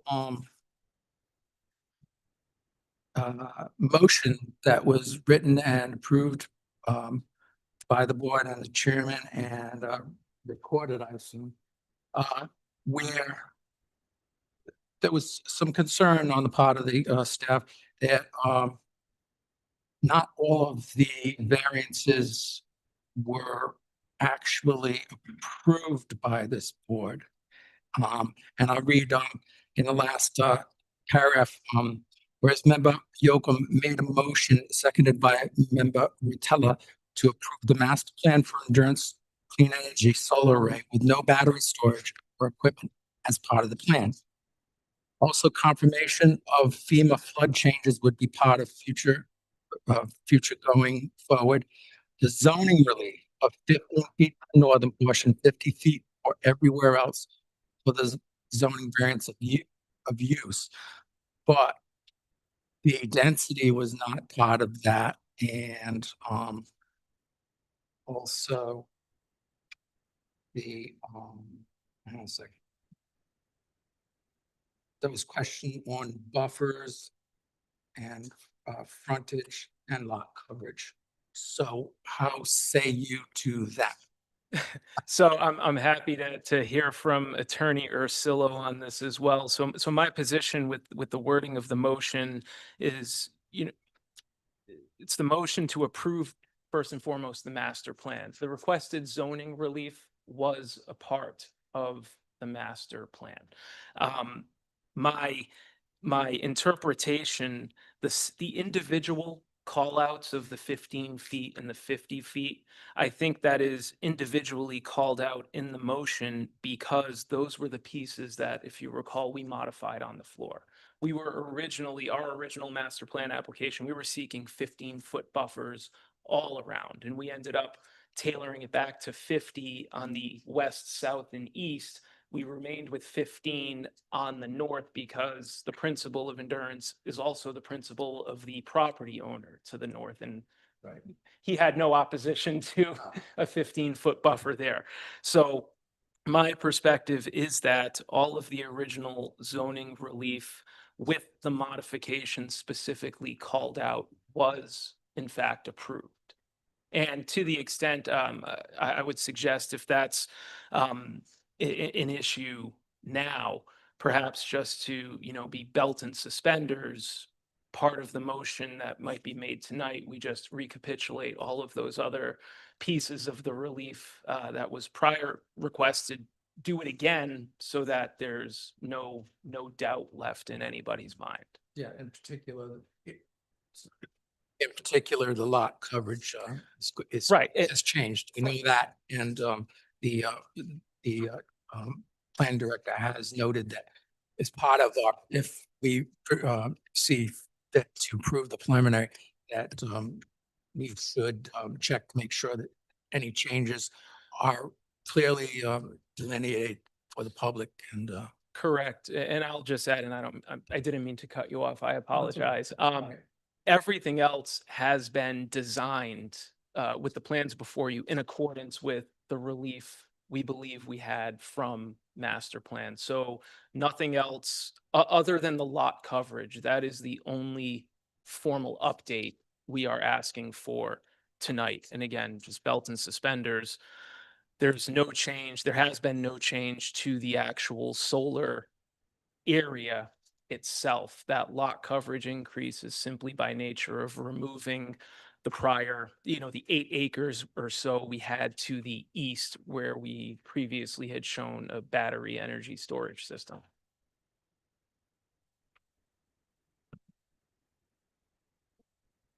If I might, just one comment. I just want to make mention of a lot of my analysis, or in particular with respect to the lot coverage in my narrative. You'll probably notice that the numbers are different than what were discussed. Those numbers don't change my recommendation, but I just wanted to note it for the record that I was going off of in the narrative, it describes a 35-acre solar lot, whereas clearly it is approximately 26 acres. And so the percentage I showed in my memo for lot coverage differs from what they're requesting. Again, doesn't substantively change my analysis, but I just wanted to note it for the record for accuracy's sake. Does it change your proposed conditions of approval if the board is so inclined to approve? There's 15 of them. I would just say, I would maybe add a condition that maybe the narrative document, just for the sake of the record, gets updated to reflect. Say that again. I said I would just say that perhaps condition that the narrative documentation that references those other numbers gets updated to reflect the current site plans. I would add that condition. The only other aspect that I'd like to bring to your attention that's not in the staff memo, and I spoke with Attorney Carnival about this earlier, is the groundwater overlay district. Some of the parcels to the east are currently within the groundwater overlay district, and to the west they are not. And this new lot is essentially taking a cookie cutter and taking some land area from both. It doesn't, in my opinion, affect the application before you tonight in any way, other than to say that it would be our intention to include this entire new parcel in that groundwater protection overlay district. And that seemed amenable to the applicant's attorney when we spoke about this. Okay. So that could be a potential condition as well, that my assumption is amenable to the applicant. Yes. Any questions? Yes. Oh, go ahead. And just to clarify, there's obviously going to be a little bit of a time lapse between if this were to be approved and the ordinance amendment and the amendment to the map would occur. So I would ask that it be conditioned that the ordinance would apply to this, the groundwater overlay district apply to this in the interim leading up to it being amended into the ordinance. Is that clear? Did I word that You got it? in a clear way?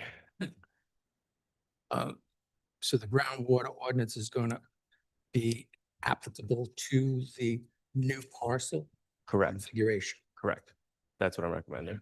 And there'll be a, well, you don't have to put that in the motion, but if we vote to approve, the ordinance is going to have to be updated. Correct. Got it. So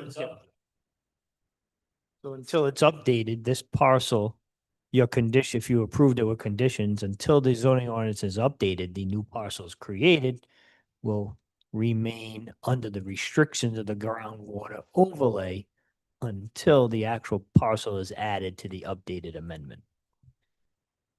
Because you'll have that gap between approval and an amendment. Got it.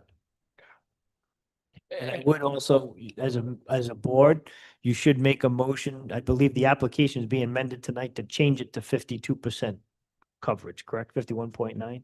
Because your narrative says it. So as a board, you should entertain a motion to allow an amendment to the application to change lot coverage from 41% to 52%.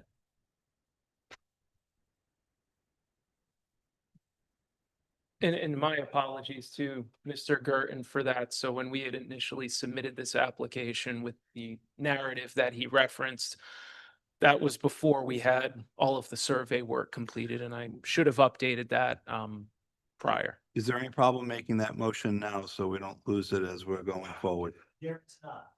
Okay. Do we have a motion to amend the application?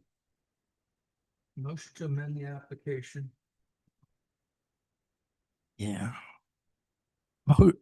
Move to amend the application in regards to use coverage. Lot coverage, excuse me, lot coverage from 41.8% to 52%. Second? Second. Okay, all in favor? Aye. Aye. All not in favor? The ayes have it. It's kind of just like housekeeping. Yes, well, let's get this out Yeah. of the way now so we don't lose it later. Mr. Chairman. And to address the last issue regarding the decision at master plan, again, just housekeeping, just make sure we itemize the different zoning relief now, and it'll be granted. Great. Who had a question? Sure. Yes, so to make sure this, if we have to cover this or not, at the soil erosion and sediment control meeting Tuesday, we had a condition in there about an EPA comfort letter that would have to be in place before construction took place. So it seems like that could potentially connect with an approval here. I just want to make sure if that's relevant to this conversation, and they could speak to that too. They would like to. Well, I can go first. Our position is that a quote unquote EPA comfort letter, first and foremost, isn't required for permitting at the state or the municipal level, just as a black letter requirement as a condition precedent for the permit. We're obviously and actively and still ongoing coordinating with the EPA.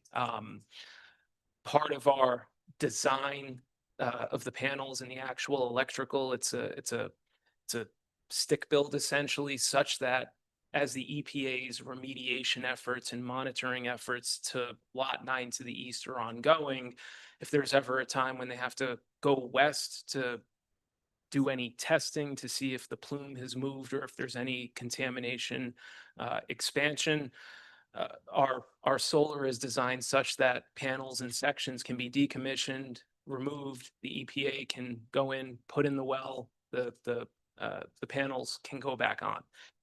When it comes to what the EPA comfort letter itself does, just from a practical standpoint, it's essentially nothing.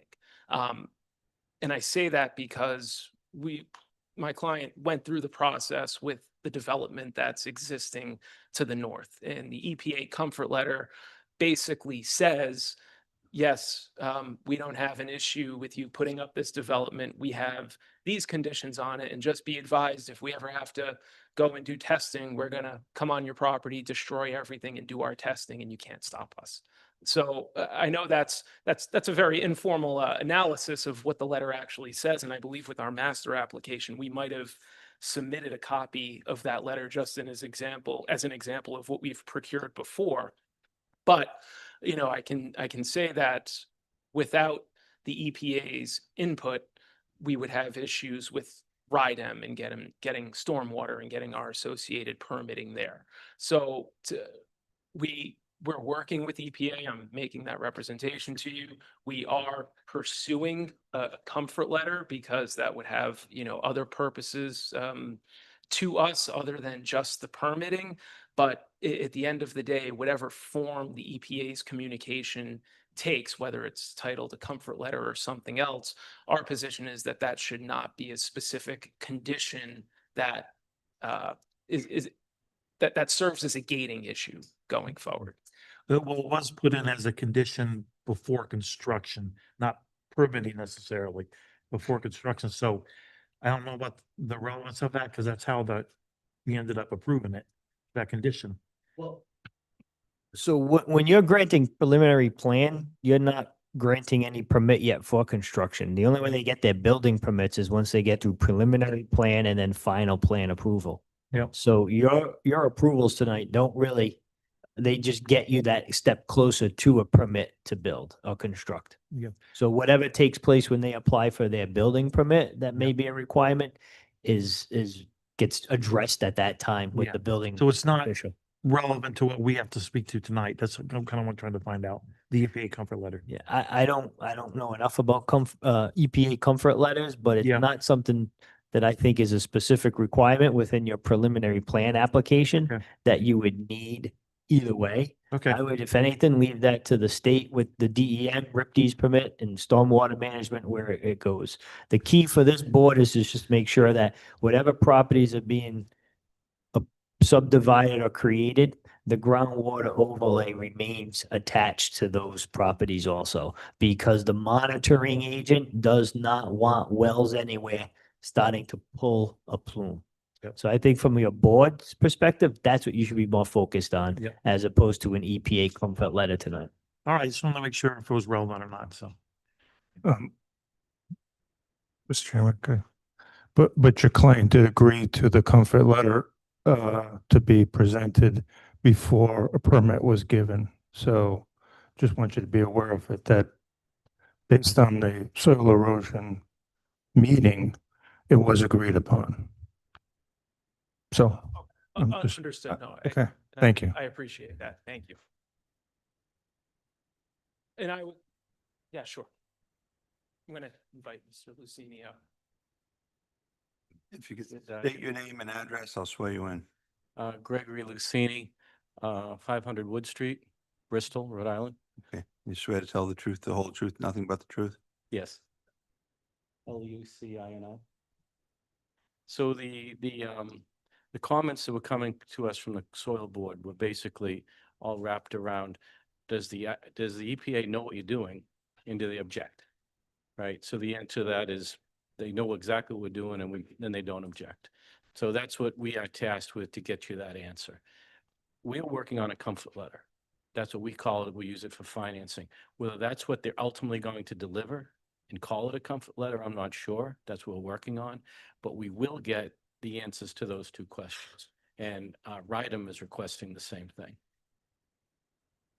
Yeah, as you're aware, the town engineer was looking at your previous project, and you did receive a comfort letter from that previous project. So he just wanted to make sure that before, because there was somebody who was on the board that really didn't want to approve it unless Right. he knew the EPA, and the way to get around that was an agreement with you that you would provide this comfort letter from the EPA before you got a permit. So John and I being on both boards, we want to make sure that we're not, I you know, understand. we're not, compromising what we agreed to on that board. So I That's all. understand, and that's what we're Thank you. working. Okay, thank you. And then with respect to the earlier question about the drinking water overlay, the EPA is looking for the same thing. Yeah. Whatever letter that they issue will say the same thing, that we're not going to draw drinking water at all from the lot. What I want to make sure of though is, I don't have any idea how long it's going to take you to redo the overlay district. So what I'd like to ask is that we will do it under some other agreement, however you want to do it, put in the permit, we'll agree we're not going to sink any wells and draw water. But what we really don't want to see is that our building permit is gated on the town redoing its overlay district. To get to the same place. That's why your condition as a board, if you approved it, would be the ground overlay district applies to the lots created. But until the zoning ordinance is amended, the restrictions of that overlay apply to this lot. Right. And we That we way- agree to that. That it covers that gap. It covers you in the gap, in case he tried to pull a fast one and start drilling wells. Mhm. And it covers him so that he says, I'm bound by the groundwater lake restrictions until it's added to the amendment. So he can still go forward and not have to wait for a zoning amendment. Okay, thank you for your time. Any other questions of board members at this point? Any further presentation, or is your presentation complete? No, Mr. D'Ambra, I just had a very brief closing, but I can reserve that for. after You will public open it for public comment? Yeah. Thank you. It's 7:50. We're going to open the matter for public comment. If anyone would like to be heard, please come forward. State your name and address, and I'll swear you in. Matthew Faig, 247 Old County Road. Swear to tell the truth, the Yes, whole sir. truth, nothing but the truth. Just a quick question. Maybe I'm not following the overlay or any of that other stuff for approval tonight. If you go and approve this, I think before it was a battery bank was an issue too. There's nothing in the future that if you approve this tonight, there's a piece of land there where then he can come back and petition for a battery bank. He might be able to petition, but this application has it withdrawn. Thank you. Any other member of the public would like to be heard?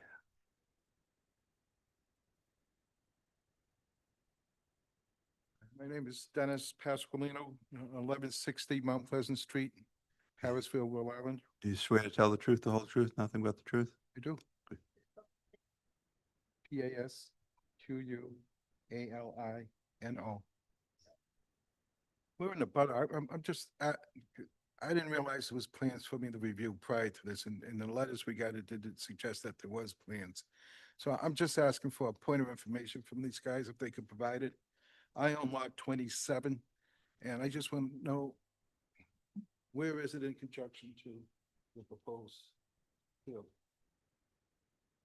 Do you mind addressing that? Or, The proposed field, can you just? Well, I'll show you.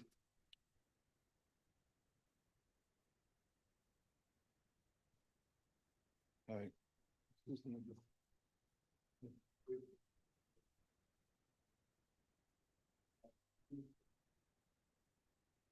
So.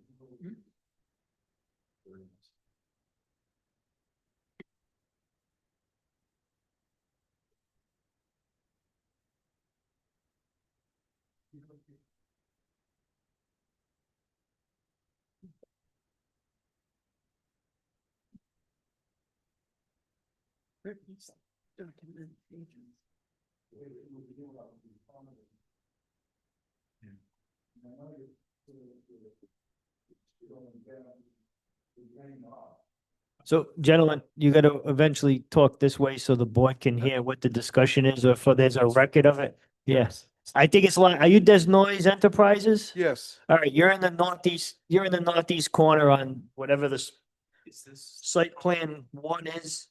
Yeah. That is in the project narrative, it's what you said, sheet one. The engineer may be able to identify what specific sheet one this went to, Yeah, thank you for. but if you check the northeast corner, you'll see lot 27 on the Des Noise. See this green Yeah. easement road? Mhm. Comes out to lot right here. Right. So that's what that is, the easement. So Right. how far, so are you staying within this border? Right Yes. in here? And from here to here, how many feet would that be?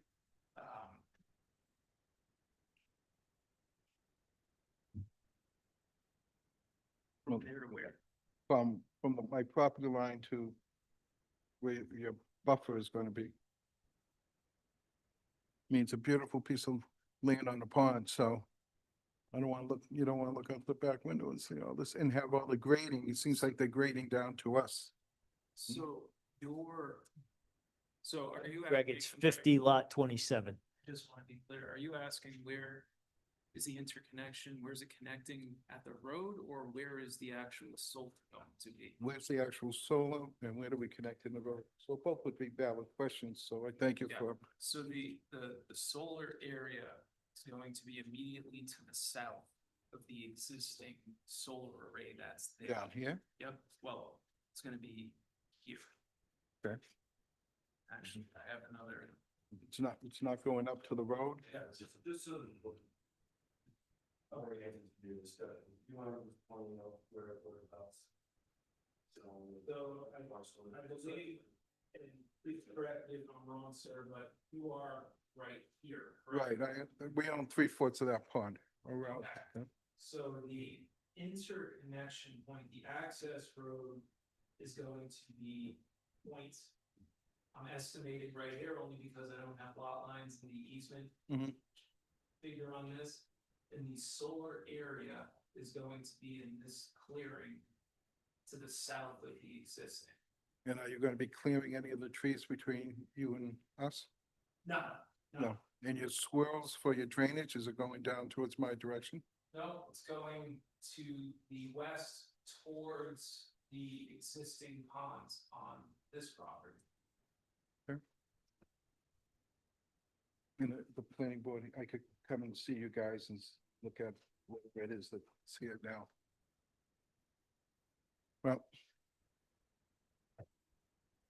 Well, that answers my question. My only knee-jerk reaction is, can we wait 30 days?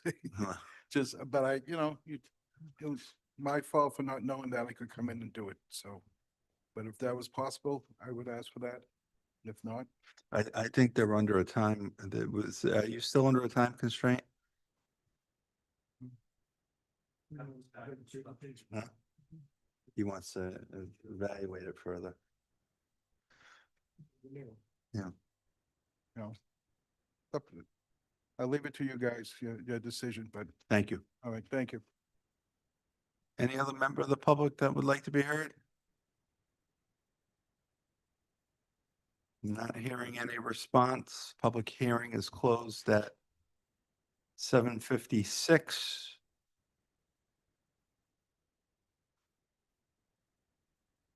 Um, before I just make very brief closing remarks, I want to ask, would it help for record purposes to clarify if I just run through the zoning relief, or is the board comfortable that we're clear on all of that? Assuming someone is going to be making a motion, whoever is going to be making that motion, would you like him to run through those conditions? The memo does have them stated. All of them? You got them all? Yeah. You want to mention what? Not the conditions, the ones not the 15 conditions that he has there. He was concerned more about The originals. the prior vote that we had being arguably vague on certain issues. Is So that there- correct there? Yes. They're listed on page 12 of the planning department's memo. And they're also listed in the Savage Law document. Okay. So nothing really, the only thing that's changed that I understand is the 52%. Which we've already dealt with. Yeah. And so yeah, we've changed that as part of the application. So that's the only changes that I know of. The zoning relief that's on page 12. Yes. In addition to the proposed conditions that the planner has put on page 20, 21, and 22. Correct. With the With the addition of update to project narrative and the groundwater overlay district. okay, I think we got it. Okay, thank All you. right. So in closing, and I just want to reiterate what Mr. Lucini just mentioned to the board, we obviously still are under a time constraint on this development. Our, obligation in order to make sure the project is safe harbored from any of the ITC credit cancellation that's going to take effect in July. We need to have construction substantially started by July 1, 2026, so that this project in fact survives. So with that being said, we are asking the board to approve the preliminary plan that is before you this evening. we're asking that the final plan approval be conducted administratively in accordance and with submission of all of the required documentation and satisfactory to address the conditions that are set forth in the planner's staff memo. And we thank you very much for your time and consideration. Thank you. Any discussion? Okay. Do we have a motion?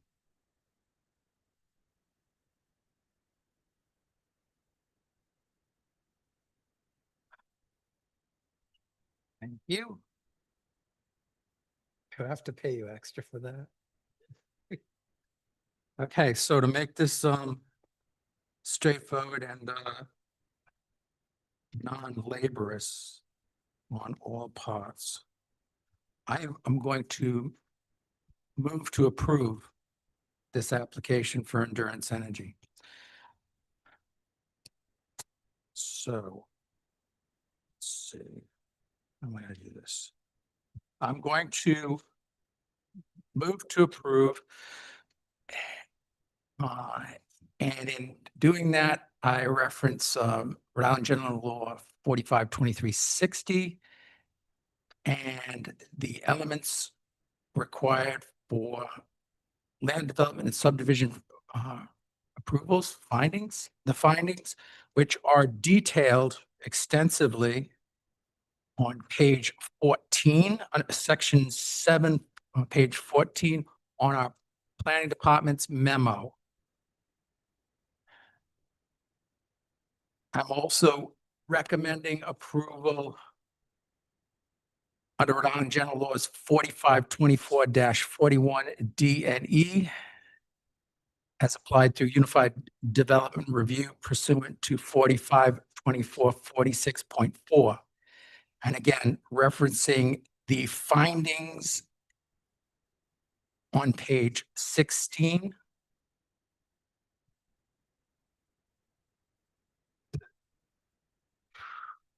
through page 18. Also specifically, my motion shall include under lot coverage, deviating from maximum of 10% and allowing under this application 52%.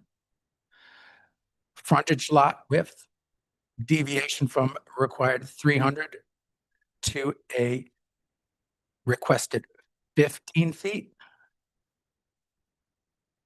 Setbacks required under Article 5.4 to allow for a variance to 15 feet setbacks at the north boundary and 50-foot setbacks at the southwest east portions of the proposed development. Also under Article 5.11.6G, buffers, the variance to allow standard fencing. Also under conditions for approval,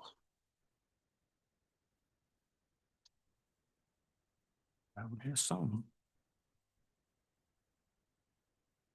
Excuse me.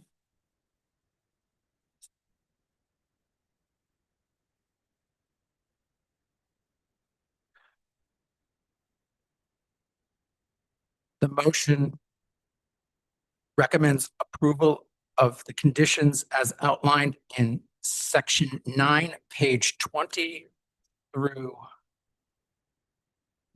22, items 1 through 15, and also as discussed this evening, that the project narrative for this application be updated with the changes that have been shown to this board, and that too, in addition, that the groundwater overlay district created by the town of Smithfield be included for all lots created under this application, and that the restrictions therefore found in that overlay district shall apply to the final configuration until the ordinance is, let me rephrase that.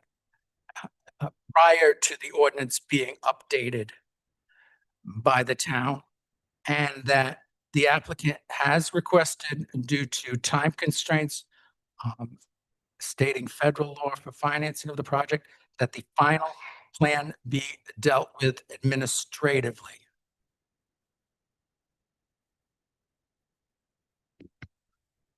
Well done.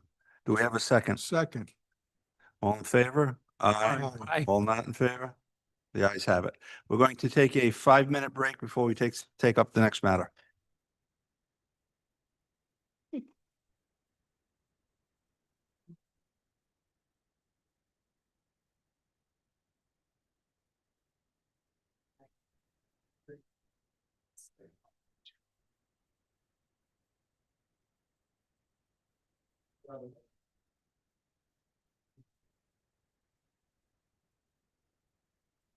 See if we put that in motion, then we'll see it together. I know. That's like, the Dred Scott decision.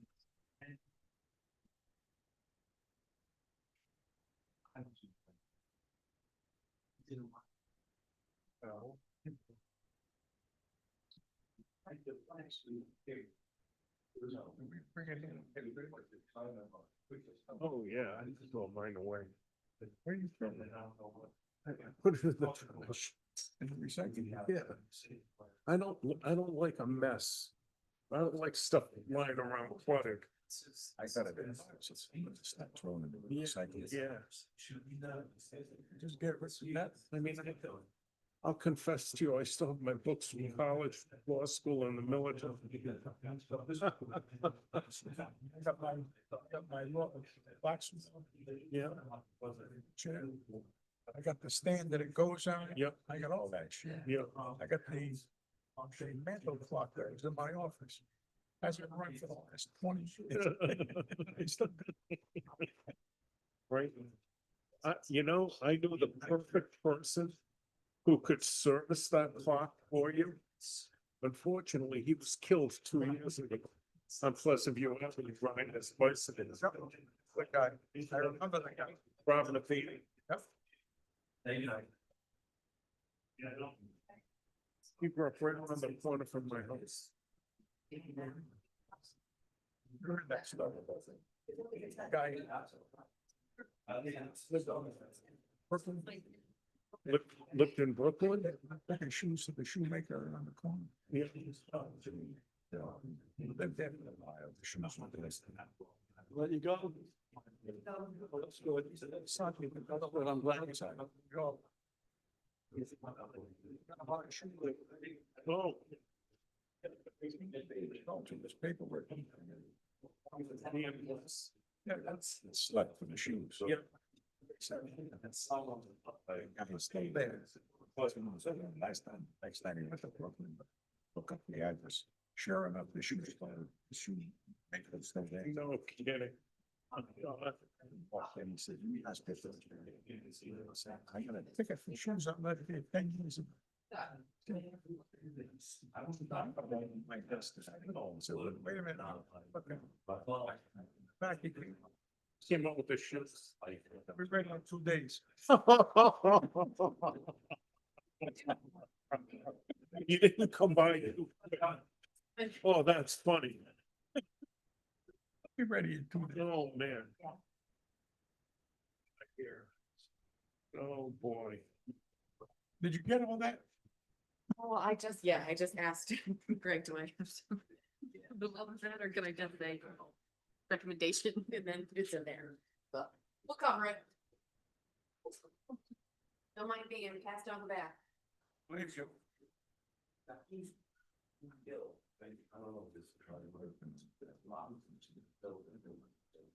What?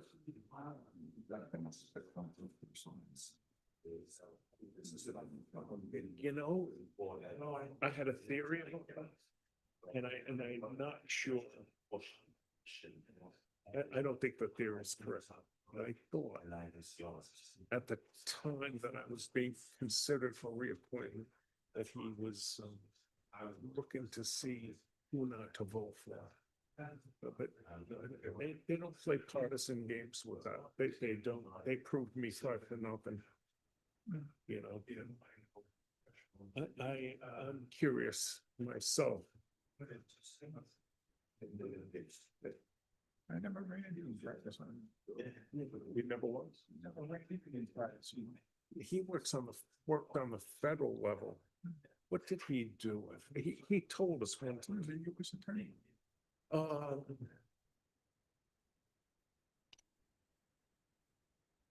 You don't think so? I don't think so. I don't think he works in the criminal bar.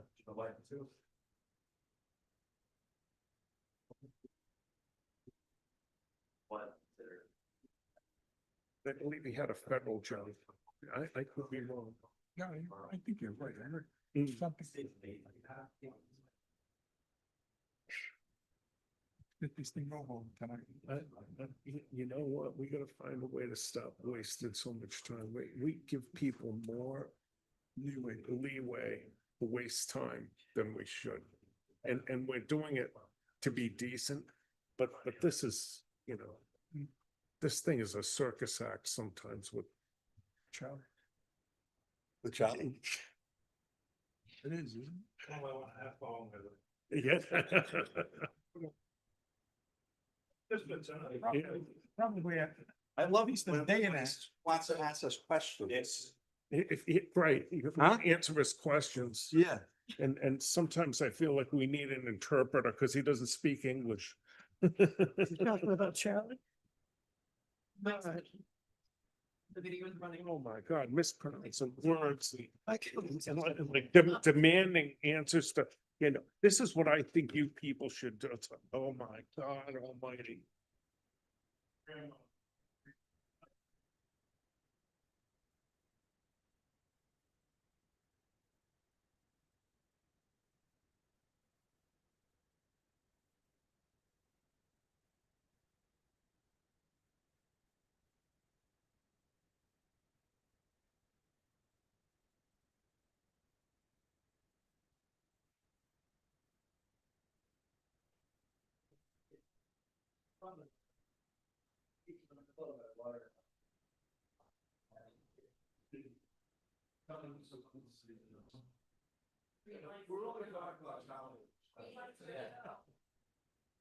So it's all good. Yeah, it doesn't rise to the levels. Yeah.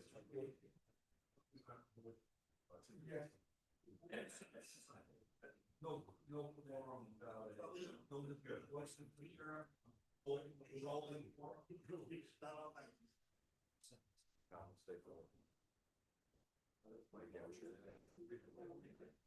Yeah, just 11 back, where is the breakfast? Everybody else ready?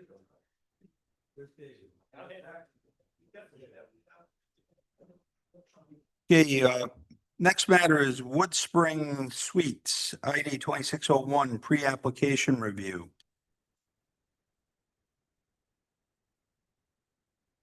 Good evening, Mr. Chairman and members of the board. For the record, my name is John C. Revens Jr. I'm an attorney with the law firm of Revens, St. Pierre and Wiley, with offices located at 946 Centerville Road in Warwick. I represent the applicant Park Silver Development, who is represented this evening by Mr. Gregory Heflin, who's the Regional Vice President of Real Estate and Land Acquisitions, and our project engineer, Matt Ashley from Bowler Engineering. My client is here tonight for two purposes. The first is a pre-application meeting to get your feedback on our proposed four-story hotel with 122 rooms and 122 guest rooms and 126 parking spaces. The property is located at 235 George Washington Highway, assesses plat 46, lots 88, 89, and 394. Our proposal is to merge the three lots into one parcel, which will contain approximately 250,000 square feet of land serviced by public water and sewer. We believe that our proposal conforms with the height, setback, parking, and landscaping requirements of the town's ordinance.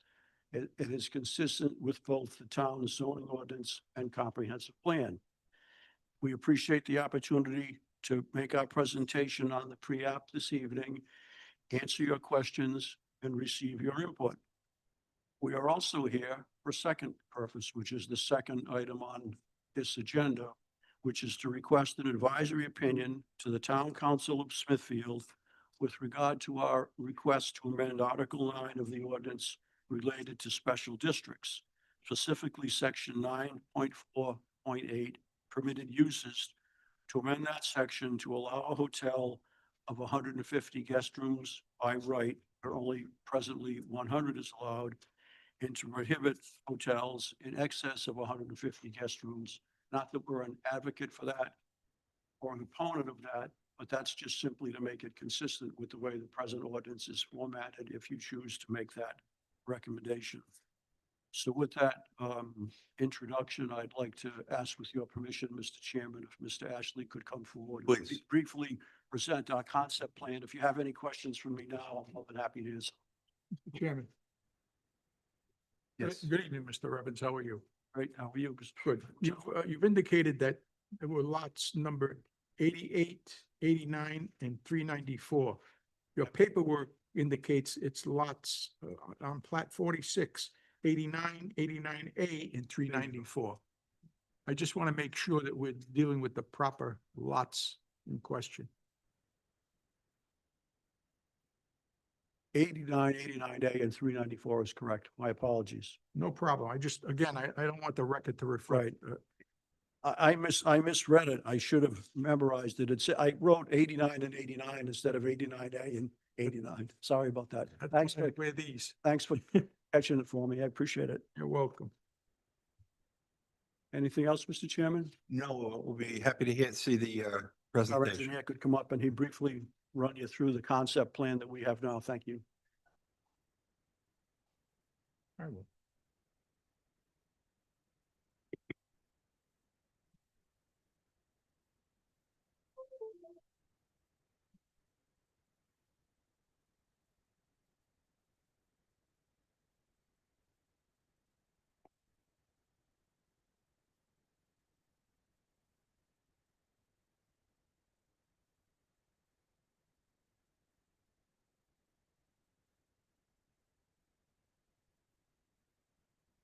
Matthew Ashley with Fuller Engineering, 50 Washington Street, Westboro, Massachusetts. Here with the applicant Park Silver Development, and just to get some initial feedback from the board here. We're very much still in the preliminary stage, so I think we're at the perfect stage to come in and get some feedback. So what you see up here in front of you is the Alta survey for the lot. So the site would be accessed off of George Washington Highway. As you can see, there is quite a bit of topo here, so it's anticipated the site will come up pretty high up above what's out there right now. The site overall is about 5.7 acres in change when you combine all three of those lots, which is over the minimum, which I believe is 5 acres for this area.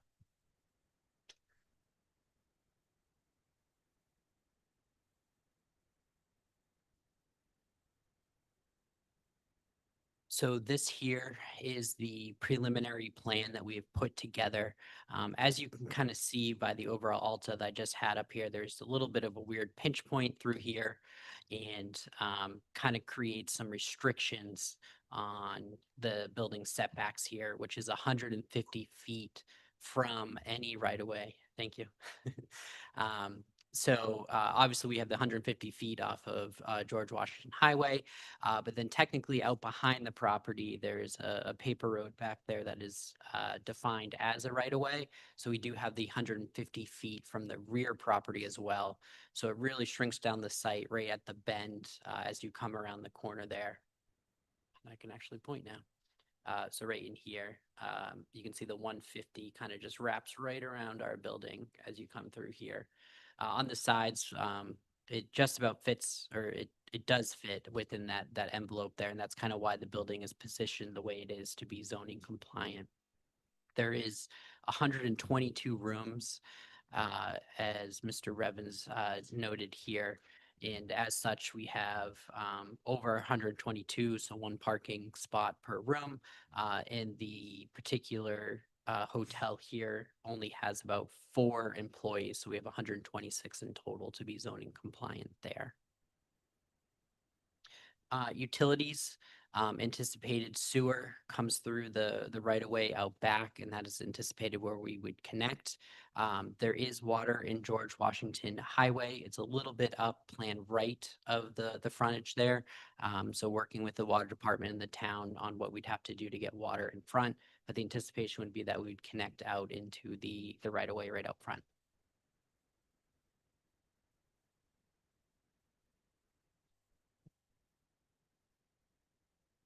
And then here is just some typical elevations.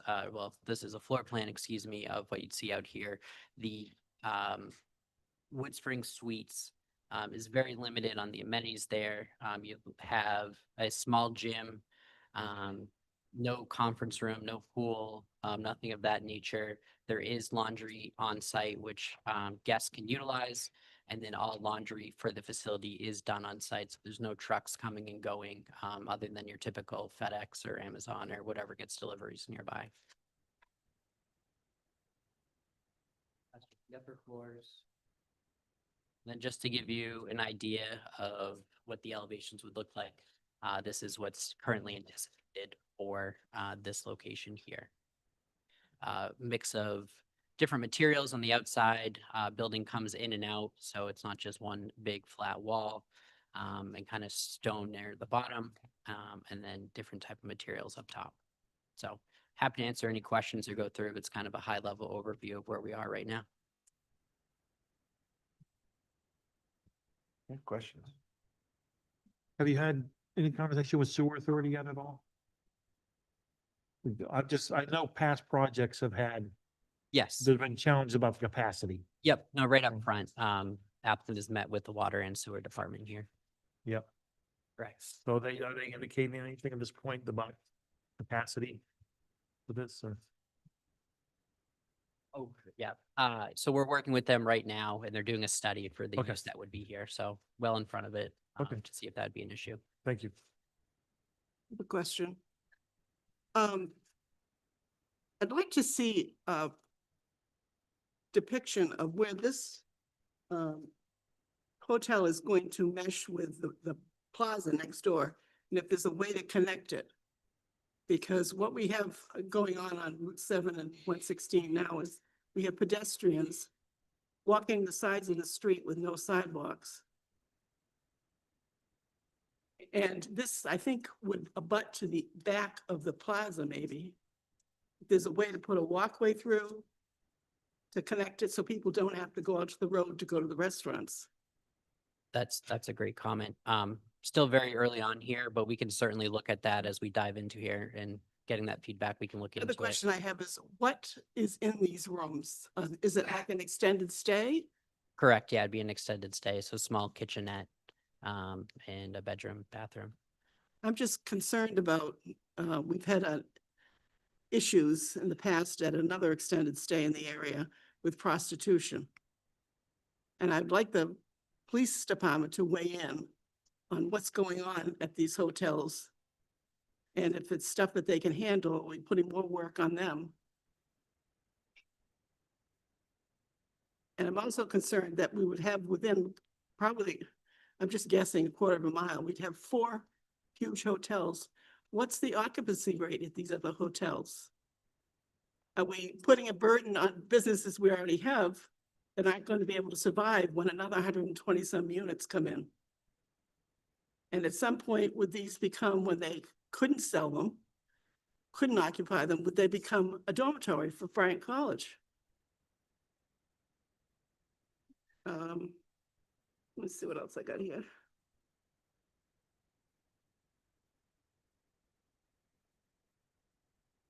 Yeah, extended stay. That's it for me right now. Thank you. Any other comments or questions?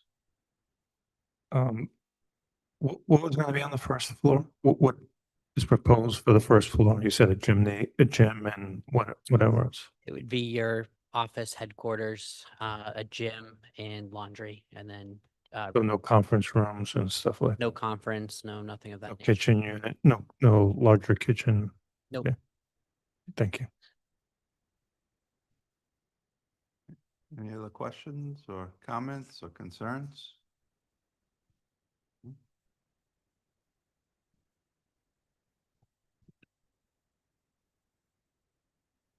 What classifies a hotel as an extended stay hotel? Because I've actually had to live in one for a number of months while my house was being renovated. And there were a small kitchen, there's a small kitchenette and 2 to 3 rooms. So it was a place. Yeah, you could, and the extended stay hotels that we currently have in town, do they have those amenities? Could you clear that up for me? Because we have, Catherine's right, we've had problems with a number of problems with a couple of the hotels here that we've approved. Not to mention the one that we should have gone with our architect's recommendations on exterior.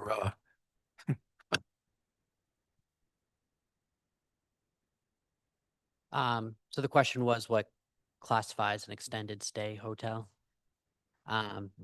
So I think it's more just in the nature of what's available in the units. There's kitchenettes where someone doesn't have to go out to eat every day. They have the ability to heat up food in that nature right in there versus a normal hotel room. You maybe just have a microwave, something of that nature, but that gives you the availability to do there. If you're renovating your house or training on a job of that nature, you don't have to go out every day.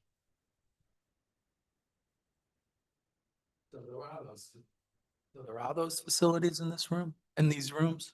Yes, there are Oh, okay. All right. I a could, kitchenette and. okay, there are, okay. Yes, 2-burner cooktop, full-size Yep. refrigerator. that Okay, kind of- thank you. Yeah.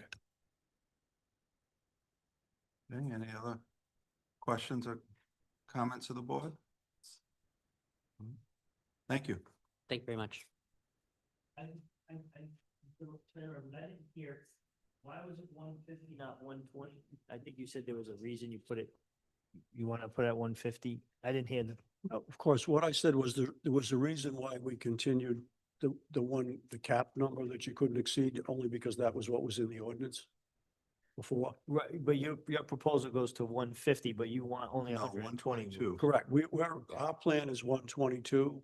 In drafting the proposed ordinance amendment, we chose 150 because we thought it was a more balanced number based on what the small, mid-sized hotels provide that don't have conference centers, restaurants, spas, meeting rooms, et cetera.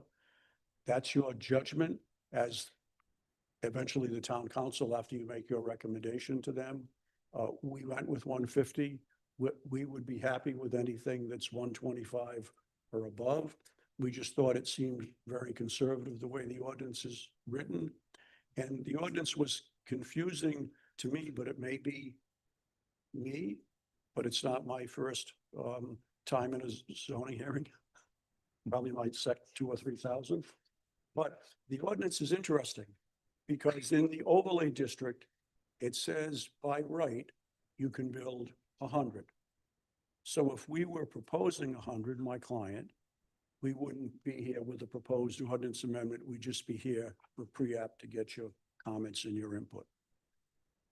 It prohibits anything in the current ordinance over that number. It's prohibited. I've never seen anything like that before where use is allowed. It's like saying you could have a movie center if it's got 250 seats in it, but you couldn't have one with 251. When you go to the underlying zoning district that existed prior, I assume it existed prior to the overlay. I didn't check all the dates under the corporate district that it's in. A hotel is not allowed at all by right, which is the underlying zoning district this is in. It's a special use permit only. So it was kind of a head scratcher for me. And we were having discussions with the planner and I was trying to get educated about the overlay district and how to apply this to my clients goal of building this hotel. And in the underlying zoning, it says you need a special use permit. In the overlay district, it says you can't build a hotel if it's over so many rooms. So you clearly, as you ladies and gentlemen know on this board, you can't give a special use permit for a prohibited use. And a hotel this size is a prohibited use under the overlay district. And we have time constraints like all these kind of projects do because we don't own the site and we have to do all of our due diligence and figure out whether this can all work geotech wise and drainage wise and water and sewer and everything else. So the cleanest way for us to get through that path of all those approvals that we'll need to get a building permit and build this facility and operate it was to amend the ordinance. And we thought it needs amendment and it may need some further consideration on clarification by you and the planning department at another time. But for the immediate purpose of this transaction and this parcel and the potential of building this facility, that's how we chose to do it. If you wanted to recommend a lower number that's above 122, would be fine. And you and I know whatever you recommend, it'll be up to the council as to whether they approve it, deny it, or modify it. With regard to the question that was raised about rooms and what's going to happen to the other hotels and motels, that's a really good question. And it's a really good question in Rhode Island because like many of you, I'm a Rhode Island lifer. And I could have never imagined in the 60s and 70s that all of the office buildings in Providence would be so empty and we'd have so many hotels and they're so busy. I could have never got my head around that. And I think today I know a fair amount about land use. And when you go down to the community I grew up in, Warwick, when I was a kid there, you had the Yankee Motor Inn, you had the place across the street, and they were brand new. And I remember one night driving Aretha Franklin there after I had dinner with her when she was performing in a concert at the Warwick Musical Theater in 1969. Oh my goodness. And the reason I drove her there, Frankie Valli stayed there the same 3 nights, drove him the next night, was those were the only 2 places you could stay in Warwick. And the next closest place was the Colonial Hilton at the foot of Allen's Avenue, just outside of Edgewood and Cranston. And downtown, you had the Biltmore and nothing else. Now in Warwick, I don't know, we've got a dozen hotels, hundreds of rooms.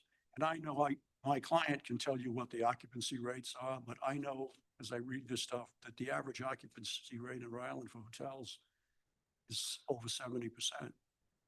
And that means that there's nights when they're full. If you got an average of 70, because there's nights when they're not so full. So my client will tell you, because they've done marketing analysis, that there's a shortage actually of hotel rooms in this area because of Bryant, because of Fidelity, because of Citizens, because of Amgen, because of Amica, because of all of the other companies that are located here, and because there are so many meetings now that occur for people who have to come like in a region. Like one of my daughters who works for a regional bank works and lives here, was at a meeting the other day at a Rhode Island hotel for 90 people on her team. Rather than accommodated in the facilities that the bank occupies, they had it in an area hotel for this team meeting. So there's a lot of those kind of things that go on with meetings, things of that nature. There's people who are here short-term because their house is being renovated or because they're working on a job for 2 weeks or 6 weeks. All the out-of-town subs who worked out in the Citizens complex down the road, they all had to stay somewhere if they didn't live locally while they worked Monday to Friday. So there's a real demand for these, and they're experienced in this, and they own other facilities and operate ones like this, and this is their prototypical facility. So they're very confident about the strength of the market in this area, and they're even looking for other locations in Rhode Island, not in Smithfield, but in Rhode Island for this facility because they think there's more room. That's the end of my speech. Thank you. Thank you. Thank you. Thank you. Let me walk down memory lane, but my client, if you want to hear from him, can talk to you about marketing if you want to do that. Would you like to hear from that, Michael? They don't want to Or- threaten or does- No, you're comfortable? But no, we're comfortable. And there's no other facilities, so there's not going to be a conference room, a bar, or restaurant. So, and we would like the integration, if there's a way to create that path to the Dunkin' Donuts and the restaurant and the gym and those other facilities nearby. That's to our advantage too, as well as to those small businesses who are there because they can feed off the people who'd be staying there. But I don't know if there's a direct path to do that, but we'll work on that and see if we can find a way to do that. Thank you. Thank you. So next we'll take up the proposed amendment to the zoning ordinance, which is to discuss and consider and make recommendations to the town council regarding the proposed amendment that involves changes to uses allowed in the Douglas Pike Route 7 in George Washington Highway 116 Economic Growth Overlay District, an existing zoning district in the town set forth under section 9.4 of the zoning ordinance along with dimensional requirements. My understanding is in part there's a request to change the zoning ordinance to allow for 150 room hotel versus what's in existence at 100. Fewer 150 or under? Fewer than 150, so that would be 149 and below. Okay.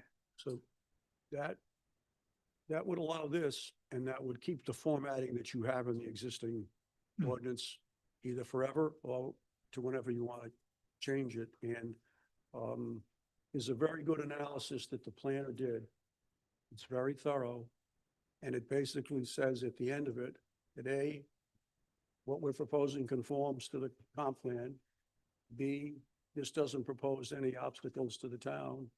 And C, that all the necessary findings are there, but it's totally discretionary with you as to your recommendation that you make to the council. But we appreciate it if you could favorably consider this. And we think that even though this is intended, the overlay district, as you know, was intended for mixed use.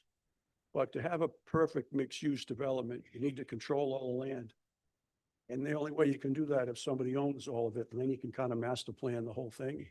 But use really fits into the mixed use in the sense that all the abutting parcel has got 5 different kinds of uses on it that all would do business with the hotel guests. You know, whether it's the dry cleaner, whether it's the coffee shop, whether it's the restaurant, whether it's the gym, they could all do business with this. So I think it really fits into that corporate mixed use concept, even though there's only one use on this. Thank you. Thank you. Any discussion? I'm uncomfortable just changing it to such a high level. It is a 50% increase. Yeah. This would be the second hotel in the the economic overlay district. But The occupancy currently of the hotels we have. We know there's been problems. Catherine had brought up the idea of talking with the police department to see if there's been any kind of enforcement crime problems. I could see if it was a greater number, like we're talking 250, under 150. I'm not quite sure there's a major difference. And, you know, the issue with crime or prostitution, if you're going to get it with 100, I'm not quite sure 150 is going to make a terrible difference. That's just my thoughts on it. Well, let's just see if anybody has any. I mean, there's, I want to offer my thoughts also. okay. I mean, does it make sense that, I mean, it's 100 now, that anything from 150 to 100 or from 100 to 150 is a special use instead of just by. That may. Joe? I think, If I might just respond to that, anything involving a special use permit would also involve drafting specific and objective criteria. So that would also have to be drafted alongside in an ordinance amendment with regard to the amounts and all that. I'm sorry, say that again. So specific and objective criteria would need to be developed alongside the designation of like categorizing it as allowed by special use permit by state law. If you have a special use permit, like if you just switch the N to an S. Without that specific and objective criteria per state law, that S doesn't mean anything. It's allowed. So you would have to, I'm not disagreeing per se with what you're stating. I'm just letting you know that we would also have to develop that language as well in conjunction. Otherwise, it would be moot. Joe, the fact that we were presented with a plan that provides for no bar service, no dining room or restaurant or anything else at this facility, simply an increase in the number of rooms available as a result of meeting the criteria set out in the comprehensive plan. I mean, I see that, I think that it's the purview of the council to take this up, research it, do their due diligence, and act on whether or not the plan should be increased from 100 to 150. It seems to me that we have a lot of activity in that particular corridor with as it has been stated, Fidelity, with the banks, Navigant is there. The area is being developed in a proper way for that intersection, which is a major intersection within the state of Rhode Island. So I have no problem with making a recommendation to the town council to approve a change in the comprehensive plan. The economic growth overlay. The economic growth overlay district, I'm sorry. Anybody else like to comment?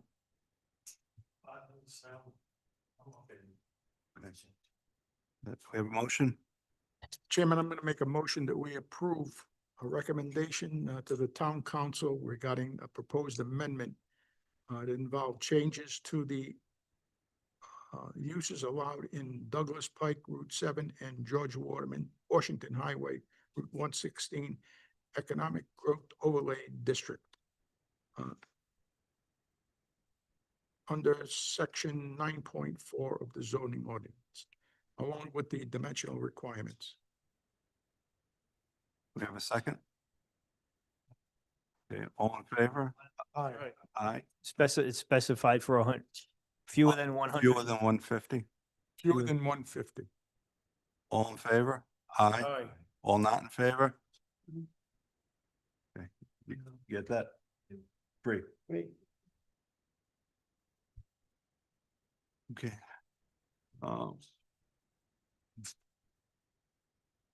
Thank you.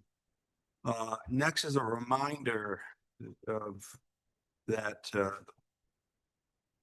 the planning board that there's going to be a community value workshop and to authorize staff to post required public notice and agenda for the workshop to be held on at 6:30 p.m. on Tuesday, February 24th, 2026 at the East Smithfield Neighborhood Center, 7 Esmond, Smithfield, Rhode Island.